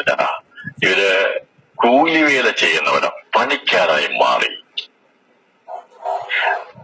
അതാണ് അർത്ഥമായിരിക്കുന്നത്. 17-ാം വാക്യം അതിന്റെ 18-ാം അധ്യായം 2-ാമത്തെ വാക്യം ഭാര്യ പ്രിസ്കില്ലയും കണ്ടു. അവരോട് അടുക്കൽ ചെന്നു. തൊഴിൽ ഒന്നാകൊണ്ട് അവൻ അവരോടുകൂടെ പാർത്തു വേല ചെയ്തു പോന്നു. തൊഴിലോ കൂടാരപ്പണിയായിരുന്നു. അതിനർത്ഥം കൊരിന്തിൽ വന്ന അക്വിലാസും പ്രിസ്കില്ലയും സാമ്പത്തിക ഞെരുക്കം ബുദ്ധിമുട്ട് അനുഭവിക്കുക. ഇവര് അറിയാവുന്ന പണി കൂടാരപ്പണി. ഇനി കൂടാരപ്പണി എന്താണെന്ന് എനിക്കറിയാതെ അതിന്റെ അർത്ഥം അതേക്കുറിച്ച് കൂടെ അറിയത്തില്ല. എനിക്ക് ചെറിയ ആരെങ്കിലും വായിച്ചു. കൂടാരപ്പണി എന്ന് പറയുമ്പോൾ ഞാൻ ഏതായാലും ഈ കൂടാരം പണി എന്ന ടെന്റ് ഉണ്ടാക്കുന്ന പണിയായിരിക്കും അവർക്ക് അറിയാം. ഏതായാലും ഈ പണി പൗലോസും അറിയാമായിരുന്നു. കൂടാരപ്പണി ഇവർക്ക് രണ്ടു കൂട്ടർക്ക് ദാരിദ്ര്യം വന്നു. പൗലോസും ദാരിദ്ര്യം വന്നു, അക്വിലാസും പ്രിസ്കില്ലയ്ക്കും ബുദ്ധിമുട്ട് വന്നു. അതുകൊണ്ടാണ് പൗലോസ് 20-ാം അധ്യായം 34-ാം വാക്യത്തിൽ പറഞ്ഞിരിക്കുന്നത്. പൗലോസ് 20-ാം അധ്യായം 34 പറഞ്ഞിരിക്കുന്നത് കൊണ്ടാണ് പറയുന്നത്. 20-ന്റെ 34 വായിക്കുക എങ്ങനെ വായിക്കുന്നത്? ആരുടെയും വെള്ളിയോ പൊന്നോ വസ്ത്രമോ ഞാൻ മോഹിച്ചിട്ടില്ല. സാക്ഷ്യം പറയുക. സാക്ഷ്യം എല്ലാവരുടെ മുമ്പിൽ നിന്ന് ഫെയർവെൽ പാട്ടിനർത്ഥവും പറയാനുള്ളതുണ്ടായിരിക്കണം. അതിനാൽ പൗലോസ് വിട്ടുപിരിയുമ്പോൾ അത് സാക്ഷ്യം പ്രസ്താവിക്കുക, എഴുന്നേറ്റെന്ന് പറയുകയാണ്. യാത്രയയപ്പ് സമയത്ത് എഴുന്നേറ്റ് നിന്ന് മുട്ടടിക്കാതെ കാര്യം പറയാനുള്ള ഒരു ജീവിതം ഉണ്ടായിരിക്കണം. രഹസ്യ ജീവിതം. ദേവദാസന്മാരെ, ദൈവമക്കളെ, വിശ്വാസികളെ, ഞാനും നിങ്ങളും ഒരിടത്തുനിന്ന് മാറുമ്പോൾ അല്ലെങ്കിൽ ഒരു മാറണമെങ്കിൽ നമുക്കൊരു സാക്ഷ്യം അവിടെ എഴുന്നേറ്റെന്ന് പറഞ്ഞിട്ട് പോകാനുള്ള ഒരു പ്രാഗൽഭ്യം ഉണ്ടായിരിക്കണം. അതാണ് യഥാർത്ഥമായ സാക്ഷ്യം. ഈ പൗലോസ് പറയുക, ഞാൻ ആരുടെയും വെള്ളിയോ പൊന്നോ വസ്ത്രമോ ഞാൻ മോഹിച്ചിട്ടില്ല. അതിന്റെ അർത്ഥം ഞാൻ ചോദിച്ചിട്ടില്ല.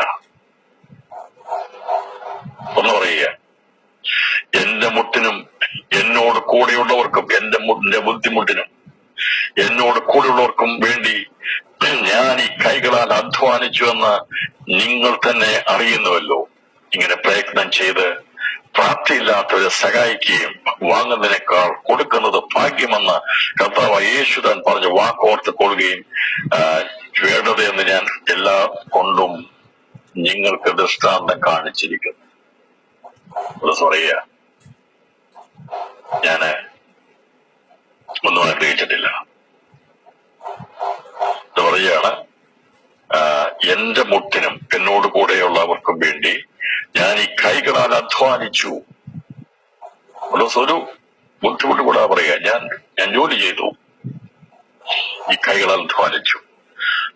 അധ്വാനിക്കേണ്ട സാഹചര്യം വന്നാൽ അധ്വാനിക്കണം. അത് ആവശ്യകത എന്ന് കണ്ടു കഴിഞ്ഞാൽ ചെയ്തേ പറ്റുള്ളൂ. ചില സന്ദർഭങ്ങളിൽ ചിന്തിച്ചിട്ടുണ്ടായിരുന്നു ചെയ്യണമെന്നുള്ളത്. ദൈവ സമയത്തൊക്കെ നടത്തിയ വഴികൾക്കായി സ്തോത്രം ചെയ്യുന്നു. ദൈവത്തോളം കൊണ്ടുവന്ന എല്ലാ ദൈവത്തിനും വഴികൾക്കായി ഇടയ്ക്ക് ഇറങ്ങിയിട്ട് എല്ലാം തൃപ്തിയായിട്ടുള്ളവരല്ല ഈ സൂചനകളിൽ പല സന്ദർഭങ്ങളിൽ പോയാലോ എന്ന് പോലും ചിന്തിച്ച അവസ്ഥ ഉണ്ടായിട്ടുണ്ട്. എന്റെ ജീവിതത്തിൽ ഉണ്ടായിട്ടുണ്ട്. നന്ദി രാജ, നന്ദി നന്ദി നന്ദി നന്ദി അപ്പ.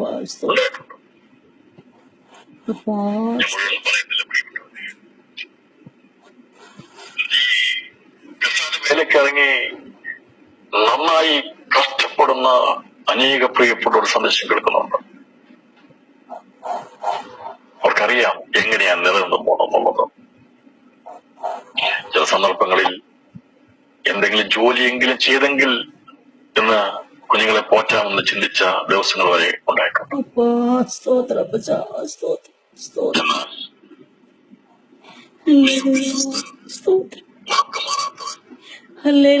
അത് ചെയ്തു ചോദിച്ച സാഹചര്യം വരെയായിരുന്നു.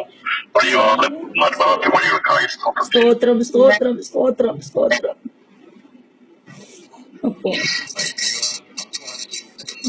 നിങ്ങൾ തന്നെ അറിയുന്നു. സ്തോത്രം സ്തോത്രം.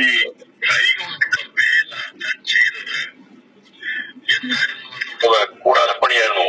അപ്പോൾ അന്ന് പൗലോസ് വേല ചെയ്യാൻ വേണ്ടി പൗലോസെ കരയത്തി വിട്ടത് കരയപ്പമാണ് രക്ഷയ്ക്കുള്ളതിനായിരുന്നു. ലുദിയയിൽ വന്നത് ഫിലിപ്പിയിൽ ചെന്നത് ലുദിയുടെ വീടിന്റെ രക്ഷയ്ക്ക് വേണ്ടിയായിരുന്നു. ഇവിടെ കൊരിന്തിൽ വന്നപ്പോൾ ബുദ്ധിമുട്ടുണ്ടായി. വേല ചെയ്തതിന്റെ കാരണം അഖില്ലാസും പ്രിസ്കില്ലയും രക്ഷപ്പെടണം, അവര് ദൈവവേലക്കാരായി മാറണം. അതാണ് ദൈവപദവി. ഈ അപ്പോസ്തലപ്രവൃത്തി 15-ാം അധ്യായം നമ്മൾ പഠിക്കുമ്പോൾ എന്തുകൊണ്ടാണ് കൊരിന്തിൽ വന്ന റോമ നഗരം വിട്ടുപോകുന്ന അഖില്ലാസിനും പ്രിസ്കില്ലയ്ക്കും ദാരിദ്ര്യമുണ്ടായത്? എന്തുകൊണ്ടാണ് അപ്പോസ്തലനായ പൗലോസ് ദാരിദ്ര്യമുണ്ടായെന്ന് പറയുമ്പോൾ, ബുദ്ധിമുട്ടായെന്ന് പറയുമ്പോൾ, ഇവിടെ രണ്ടുപേരുടെയും ദാരിദ്ര്യം മുഖാന്തരമാണ് ഇവർ ഒരുമിച്ച് ഒരു സ്ഥലത്ത് വന്നുകൂടിയത്. ദൈവത്തിന് സ്തോത്രം, എല്ലാവരും സ്തോത്രം ചെയ്താണ്. രാത്രി ദൈവാത്മാവ് സംസാരിക്കാതെ ബുദ്ധിമുട്ടുന്ന ചില കാരണമുണ്ട്. ചില ബുദ്ധിമുട്ടാണ് ചിലരെ കണ്ടുമുട്ടാൻ കാരണമായി തീർന്നത്. ഈ അക്വിലാസും പ്രിസ്കില്ലയും ഇങ്ങനെ കൂടാരവേലയുള്ള ബന്ധത്തിൽ അല്ലായിരുന്നെങ്കിൽ കാണാൻ കഴിയത്തില്ലായിരുന്നു. പൗലോസിന് ബുദ്ധിമുട്ടുണ്ടായിട്ട് അവനെ കൊണ്ട് ദൈവം വേല ചെയ്യിപ്പിച്ചത് ദൈവത്തിന് വേറെ മാർഗമില്ലാഞ്ഞിട്ടല്ല, എന്നാൽ അവൻ വേല ഇവരുടെ കൂടെ ചെയ്യണം എന്നുള്ളത് സ്വർഗത്തിന്റെ പദ്ധതിയായിരുന്നു. കാര്യം വിശദമായി മനസ്സിലാക്കണം. വെറുതെ ബുദ്ധിമുട്ട് വന്നതല്ല, നമ്മുടെ ദൈവത്തിന് കഴിയുമെന്നേ, നമ്മുടെ കർത്താവിന് കഴിയും. നമുക്കൊക്കെ എത്രയോ സാക്ഷ്യങ്ങളുണ്ട്. പട്ടണം കിടക്കുമ്പോൾ ദൈവദാസന്മാരെയൊക്കെ അയച്ച് അല്ലെങ്കിൽ മറ്റുള്ളവരെയൊക്കെ അയച്ച് പോഷിപ്പിച്ചതിനെ കുറിച്ച് അറിഞ്ഞിട്ടില്ലേ? എല്ലാവനെ കാക്ക കൊണ്ട് പോഷിപ്പിച്ച ദൈവത്തിന് പൗലോസിനെ പോഷിപ്പിക്കാൻ കഴിയുമായിരുന്നു. പക്ഷേ പൗലോസ് വേല ചെയ്യണം, കൂടാതെ വേല ചെയ്യണമെന്നുള്ള ദൈവപ്രവർത്തിയായിരുന്നു. കാരണം അക്വിലാസും പ്രിസ്കില്ലയും ദൈവം റോമയിൽ നിന്ന് പറിച്ച് കൊരിന്തിൽ നട്ടതിന്റെ ഉദ്ദേശം അതായിരുന്നു. ഒരുപാട് സമയം പോകുന്നതുകൊണ്ട് ഞാൻ ദൂരേക്ക് പോകാൻ ആഗ്രഹിക്കുന്നില്ല. എവിടെ കക്ഷൊടിയാൻ ആഗ്രഹിക്കുക. എന്താ അക്വിലാസെ പ്രിസ്കില്ലയെ നിങ്ങൾക്ക് ബുദ്ധിമുട്ടിന് കാരണം എന്താ? എന്നാ പൗലോസെ നിന്റെ ബുദ്ധിമുട്ടിന് കാരണം എന്താ? എങ്കിൽ മാത്രമേ ഇവ തമ്മിൽ കൂടിക്കാണാൻ കഴിയത്തുള്ളൂ. ചില ജോലിക്ക് വിട്ടത്, ചില രാജ്യത്തെ വിട്ടത്, ചിലരുമായി ബന്ധിപ്പിച്ചതൊക്കെ ഓർത്ത് നോക്കിക്കുക എന്തിനാണെന്നുള്ളത് ദൈവത്തെ കണ്ടുമുട്ടാൻ വേണ്ടിയായിരുന്നു.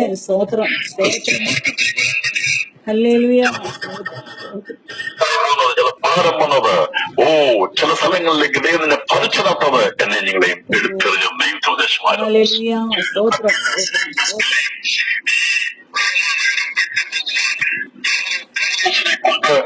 അവിടെ പ്രഖ്യാപിച്ചില്ലെങ്കിൽ, അവിടെ നിയമം കൊണ്ടുവന്നില്ലെങ്കിൽ അവിടെ ഒരിക്കലും പറയത്തില്ലായിരുന്നു. പക്ഷേ അവിടുത്തെ രാജനിയമം മാറ്റി എഴുതിക്കൊണ്ട് എല്ലാ യഹൂദന്മാരും ഇറ്റലി വിട്ടു പോകണമെന്നുള്ള നിയമം കൊണ്ടിരുന്നത് അവരെ അവിടുന്ന് പറിച്ചെടുത്തതിന്റെ ഉദ്ദേശം ദൈവികമായിരുന്നു. അങ്ങനെയാണ് ഇവര് ഒന്നിച്ച് കൂടാരപ്പണി ചെയ്തപ്പോൾ പൗലോസിന്റെ ജീവിതത്തെ കുറിച്ച് മനസ്സിലായി പൗലോസ് ആരായിരുന്നുള്ളത്. ഇതൊരു കൂടാരപ്പണിക്കാരനായി ഒന്നുമില്ലാത്തവനായി വേല ചെയ്തപ്പോൾ പശ്ചാത്തലമൊക്കെ മനസ്സിലായ പൗലോസിനും പ്രിസ്കില്ലയ്ക്കും മനസ്സിലായി റോമൻ പൗരത്വമുണ്ടായിരുന്ന ധനാഠ്യനായിരുന്ന പൗലോസ് ഗമാലിന്റെ കാൽക്കലിരുന്ന് പ്രായപ്രമാണം പഠിച്ചവൻ ചരിത്രങ്ങളെല്ലാം പറഞ്ഞു കൊടുത്തപ്പോൾ അപ്പല്ലോസിനും പ്രിസ്കില്ലയ്ക്കും മനസ്സിലായി ക്രിസ്ത്യൻ മാർക്കത്തിന്റെ മാന്യത എന്താണെന്നുള്ളത്. രാത്രി എനിക്ക് വിസ്തരിച്ചതിനെ കുറിച്ച് പ്രസംഗിക്കാൻ ഒരുപാട് കാര്യങ്ങളുണ്ട് പ്രിയപ്പെട്ടവരെ. രാത്രിയിൽ ഞാൻ അതിലേക്ക് ദീർഘമായി പോകാൻ ആഗ്രഹിക്കുന്നില്ല. പൗലോസിനെ പരിചയപ്പെട്ടപ്പോൾ അവൻ ആരാണെന്നുള്ളത് പറഞ്ഞു കൊടുത്തപ്പോൾ ഒരു കാര്യം പറഞ്ഞു, ഞാനൊന്ന് ചെറിയവനാ, എന്റെ പേര് ശൗലെന്നായിരുന്നു. സാക്ഷിയോട് പ്രസ്താവിച്ചു. ഒരുമിച്ച് ജോലി ചെയ്തപ്പോൾ പരിചയപ്പെട്ടപ്പോൾ പറഞ്ഞു കൊടുത്തു, ഞാൻ ഇന്ന് ചെറിയവൻ, ഏറ്റവും ചെറിയവനാ. പക്ഷെ ഞാൻ ആരായിരുന്നു എന്നുള്ളത് ഇവർക്ക് മനസ്സിലായി. ക്രിസ്തു നിമിത്തം ചെറിയവനായിട്ടുള്ള കഷ്ടം സഹിച്ച ഒരു പുറപ്പിന് പോലും അത് വേണമെന്ന് എഴുതി അറിയിച്ചു കൊണ്ടുവന്ന പൗലോസ് ഒന്നുമില്ലാത്തതിനെ പോലെ ദരിദ്രനായി തീർന്നപ്പോൾ വളരെ സങ്കടപ്പെടുവാൻ ഇടയാറ്റുന്നില്ല. ദൈവത്തിന് സ്തോത്രം ചെയ്യാൻ ഇടയാറ്റുന്നു. ഉള്ളത് കൊണ്ട് തൃപ്തിപ്പെടുവാൻ പഠിക്കുവാൻ ഇടയാറ്റുന്നു. അവന്റെ സാക്ഷ്യം കേട്ടപ്പോൾ ആ സാക്ഷ്യത്തിന്റെ വാക്കുകൾ കൊണ്ട് അക്വിലാസും പ്രിസ്കില്ലയും ക്രിസ്ത്യാനിയെ തീരുവാൻ ഇടയാറ്റുന്നു. രാത്രി കണ്ണുകളടയ്ക്കാൻ ദൈവത്തിൽ പ്രാർത്ഥിക്കാം. അവരെ ശക്തമായ സുശ്രന്മാരാക്കി തീർക്കുവാൻ വേണ്ടി പൗലോസിനെ കൊണ്ട് റോമാ നഗരം വിട്ടുപോകുവാൻ വേണ്ടി അവിടെ ദൈവം അവിടെ കൽപ്പന പുറപ്പെടുവിച്ചെങ്കിൽ ഈ കുടുംബത്തെ പറിച്ച് കൊരിന്തിൽ കൊണ്ടുവന്നപ്പോൾ അവിടെ പൗലോസിനെ ദൈവം കൊണ്ടിരിക്കുകയും അവന്റെ ബുദ്ധിമുട്ടുണ്ടായി അവൻ ആ ജോലി ചെയ്യേണ്ടപ്പോൾ പ്രിയപ്പെട്ടവരെ അവരെ അവന്റെ സാക്ഷ്യവും അവന്റെ വചനവും കേട്ടിരുന്നപ്പോൾ അവർ ദൈവഭാഷ പരിപാടി എത്തുന്നു. അപ്പോൾ ഇങ്ങനെ ഈ പൗലോസ് എഴുതുമ്പോൾ പറയുകയാണ്, പലരും പല സഭകളും ഉണ്ടായെങ്കിലും ഫിലിപ്പിയിലെ നിങ്ങൾക്കൊരു പ്രത്യേകത ഉണ്ടായിരുന്നു, നിങ്ങൾ വിചാരമുള്ളവരായിരുന്നു. കാരണം പൗലോസിനെ പരിചയമുണ്ടായിരുന്ന ലുദിയയുടെ കുടുംബം ഉൾപ്പെടെയുള്ളവർക്ക് പൗലോസിനെ കുറിച്ചൊരു കാഴ്ചപ്പാടുണ്ടായിരുന്നു. അതുകൊണ്ടാണ് ഇവിടെ പറഞ്ഞിരിക്കുന്നത് 16-ാം വാക്യത്തിൽ പറഞ്ഞിരിക്കുന്നത്, 15-ാം വാക്യം, ഫിലിപ്പിയിലെ എന്റെ കഷ്ടതയിൽ നിങ്ങൾ കൂട്ടായ്മ കാണിച്ചത് നന്നായി. പറയാ, എന്റെ വല്ലാത്ത ബുദ്ധിമുട്ടിൽ സാമ്പത്തികമായി വല്ലാതെ ഞാൻ ഞെരുങ്ങിയിരുന്നപ്പോൾ ഞാൻ ജോലി ചെയ്തിട്ടുണ്ട്. എന്നാൽ നിങ്ങൾ എനിക്ക് വേണ്ടി അന്നെ സഹായിച്ചത് നന്നായി. എന്റെ കാര്യം എന്താ? ഫിലിപ്പിയിലെ ലുദിയയുടെ കുടുംബം ഈ പൗലോസിനെ കുറിച്ചും സുവിശേഷ ഘോഷണത്തെ കുറിച്ചും സുവിശേഷത്തെ കുറിച്ചും കാഴ്ചപ്പാടുണ്ടായിരുന്നു. അവർ പൗലോസിനെ തിരക്കിയിരുന്നു, അന്വേഷിച്ചിരുന്നു. അവരെ മറന്നു കളഞ്ഞില്ല. കേൾക്കുന്ന പ്രിയപ്പെട്ട പലരും മറന്നു കളയുമ്പോ മറക്കാത്ത ഒരു സ്നേഹവും കൂട്ടായ്മയും ദൈവമക്കൾക്കുണ്ടായിരിക്കണം കൊണ്ടുപോകും. പൗലോസ് എവിടെ പോയാലും അവനെക്കുറിച്ച് ഒരു ചിന്ത അവർക്കുണ്ടായിരുന്നു. ഒന്ന് പറയുക, എങ്കിലും എന്റെ കസ്റ്റഡിയിൽ നിങ്ങൾ കൂട്ടായ്മ കാണിച്ചത് നന്നായി. എന്റെ ശക്താംഗമാണ് ഞാൻ സകലം എന്നതിന്റെ അർത്ഥം കസ്റ്റഡിയിൽ ജോലി എനിക്കറിയാം, അതും ദൈവത്തിന് ഉദ്ദേശമുണ്ട്. അപ്പോൾ എന്ത് ചെയ്താൽ അതിന്റെ പിമ്പിൽ ഉദ്ദേശമുണ്ട്. ഏത് ബുദ്ധിമുട്ടുണ്ട്, ഏത് കഷ്ടതയുടെയും പിമ്പിൽ ദൈവത്തിന് ഒരു ഉദ്ദേശമുണ്ട്. പ്രിയപ്പെട്ടവരെ, ഒരു ഉദ്ദേശമുണ്ട്.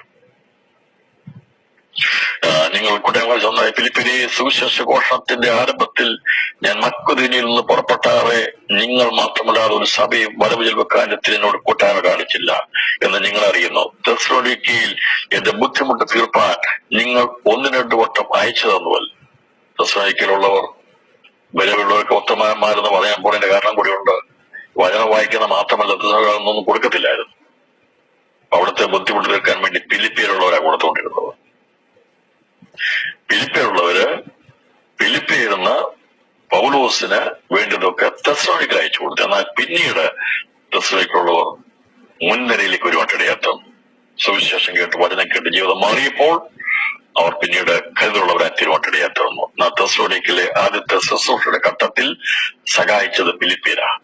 എന്നെ കേൾക്കുന്ന പ്രിയപ്പെട്ടവരെ, ഉള്ളവരുണ്ടെങ്കിൽ കഷ്ടം സഹിക്കുന്ന ദൈവദാസന്മാർക്കും ദൈവമക്കൾക്കും കൊടുക്കാനുള്ള വഴികൾ കൂടി നമ്മൾ കരുതിക്കണം. അവരെ കുറിച്ച് ഓർക്കണം. അപ്പം ഈ ആരെങ്കിലും തന്നാൽ ഇല്ലാത്തവർക്ക് കൊടുക്കാനും കൂടി നമ്മൾ പഠിക്കണം. വാങ്ങിച്ച് ഗീച്ച വീർപ്പിക്കുകയല്ല, അതല്ല ദൈവശുശ്രൂഷ. ലഭിക്കുമ്പോൾ ഇല്ലാത്തവരെ ഓർക്കണം, അവർക്ക് വേണ്ടി കൈ നാം തുറക്കണം, കൊടുക്കണം. പ്രിയപ്പെട്ടവരെ, അതാണ് വാങ്ങുന്നതിനേക്കാൾ കൊടുക്കുന്ന ഭാഗ്യമാണ്. പൗലോസ് കഷ്ടപ്പെട്ടു ജോലി ചെയ്തു, വേല ചെയ്തു. അതോടൊപ്പം തന്നെ തനിക്ക് ലഭിക്കുന്ന നന്മയെല്ലാം ഇല്ലാത്തവർക്ക് താൻ കൊണ്ടു കൊടുക്കുമായിരുന്നു. രാത്രിയിൽ തന്റെ ബുദ്ധിമുട്ടിനെ പറയുകയാണ്, ഞാൻ ദാനം ആഗ്രഹിക്കുന്നു എന്നല്ല, നിങ്ങളുടെ കണക്കിലേക്ക് കയറുന്ന ഫലമത്രേ ആഗ്രഹിക്കുന്നത്. ഇപ്പോൾ എനിക്ക് വേണ്ടുന്ന എല്ലാം കൊണ്ട് സമൃദ്ധിയുമായിരിക്കുന്നു. ഒരു സമയം തീരാൻ പോവുകയാണ്, ശുശ്രൂഷ തീരാൻ പോവുകയാണ്. എനിക്കിപ്പോൾ എല്ലാം ഉണ്ട്, എനിക്കൊരു ആവശ്യവുമില്ല, എല്ലാം സമൃദ്ധിയായിരിക്കുന്നു. നിങ്ങൾ അയച്ചു തന്നത് സൗരവിവാസനയായി ദൈവത്തിന് പ്രസാദവും സുഖാഗ്രഹവുമായി യാഗമായ പ്രോക്തോസിന്റെ കൈയാൽ ഞാൻ പ്രതിഗ്രഹിച്ച് തൃപ്തനായിരിക്കുന്നത് പറയുക.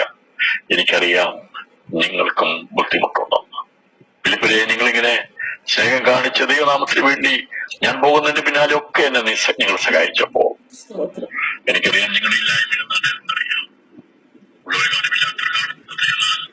എന്നാൽ നിങ്ങളുടെ ബുദ്ധിമുട്ട് എന്നതയും നിങ്ങളുടെ ബുദ്ധിമുട്ടൊക്കെയും തന്റെ മഹത്വവും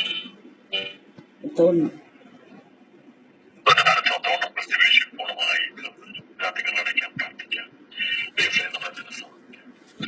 എനിക്കറിയാം നിങ്ങൾ സ്ഥിതി അറിയാൻ ദൈവം സ്നേഹിച്ചു.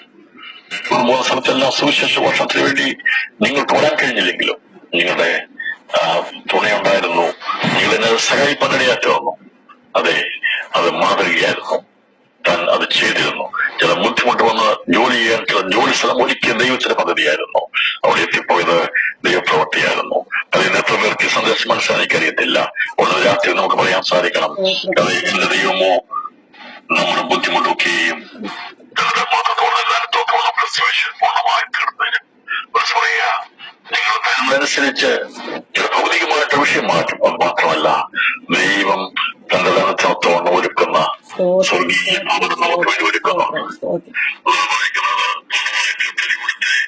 അതിലൊക്കെ മാറി ദൈവം ഒരുക്കുന്ന ആ സ്വർഗീയ ഭവനം നമുക്ക് വേണ്ടിയുണ്ട്.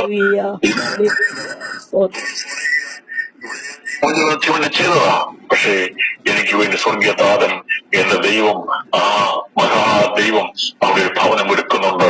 അത് കണ്ടുകൊണ്ട് പൗലോസ് പറയുകയാണ്, അതെ തന്നത്തോളം ക്രിസ്തുവേശിൽ പൂർണ്ണമായി തീർത്തത്.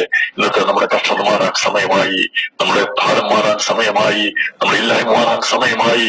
സമൃദ്ധിയുള്ള ഉന്നതനായിരിക്കുന്ന ദൈവത്തോടുകൂടെ ചേരുവാൻ, എല്ലാത്തിന്റെയും ഉടമയായിരിക്കുന്ന കർത്താവോട് ചേരുവാനുള്ള, അവന്റെ ധനത്തിലേക്ക് ചേരാനുള്ള മോഹസിനോടുകൂടെ ലൂട്ടിന് ചേരുവാൻ ദൈവഭാഗ്യം കൊടുത്തവൾ മഹാനനികയായെങ്കിൽ സകലത്തിന്റെ ഉടമയായിരിക്കുന്ന ക്രിസ്തുവേശോട് ചേരുവാൻ വേണ്ടി പരിശുദ്ധാത്മാവിനെ ചേർക്കപ്പെടുന്ന സഭ ഒന്നടങ്കം കാര്യങ്ങളോട്ട് സ്തോത്രം ചെയ്യാൻ നമുക്ക് വേണ്ടി ദൈവം കരുതി വെച്ചിരിക്കുന്ന ധനത്തെ ഓർക്കുവാൻ പൂർണ്ണ പ്രതിഫലമെന്നുള്ളൂ. നമ്മുടെ ഭൗമിക ജീവിതത്തിന്റെ മാത്രമല്ല, നമുക്ക് ഈ ജീവിതാനന്തരമായി ദൈവം നമുക്ക് വേണ്ടി കരുതി വെച്ചിരിക്കുന്ന ധനത്തെ ഓർത്തുകൊണ്ട് സ്തോത്രം ചെയ്യാം. എല്ലാ കണ്ണുകളും ദൈവസാടെ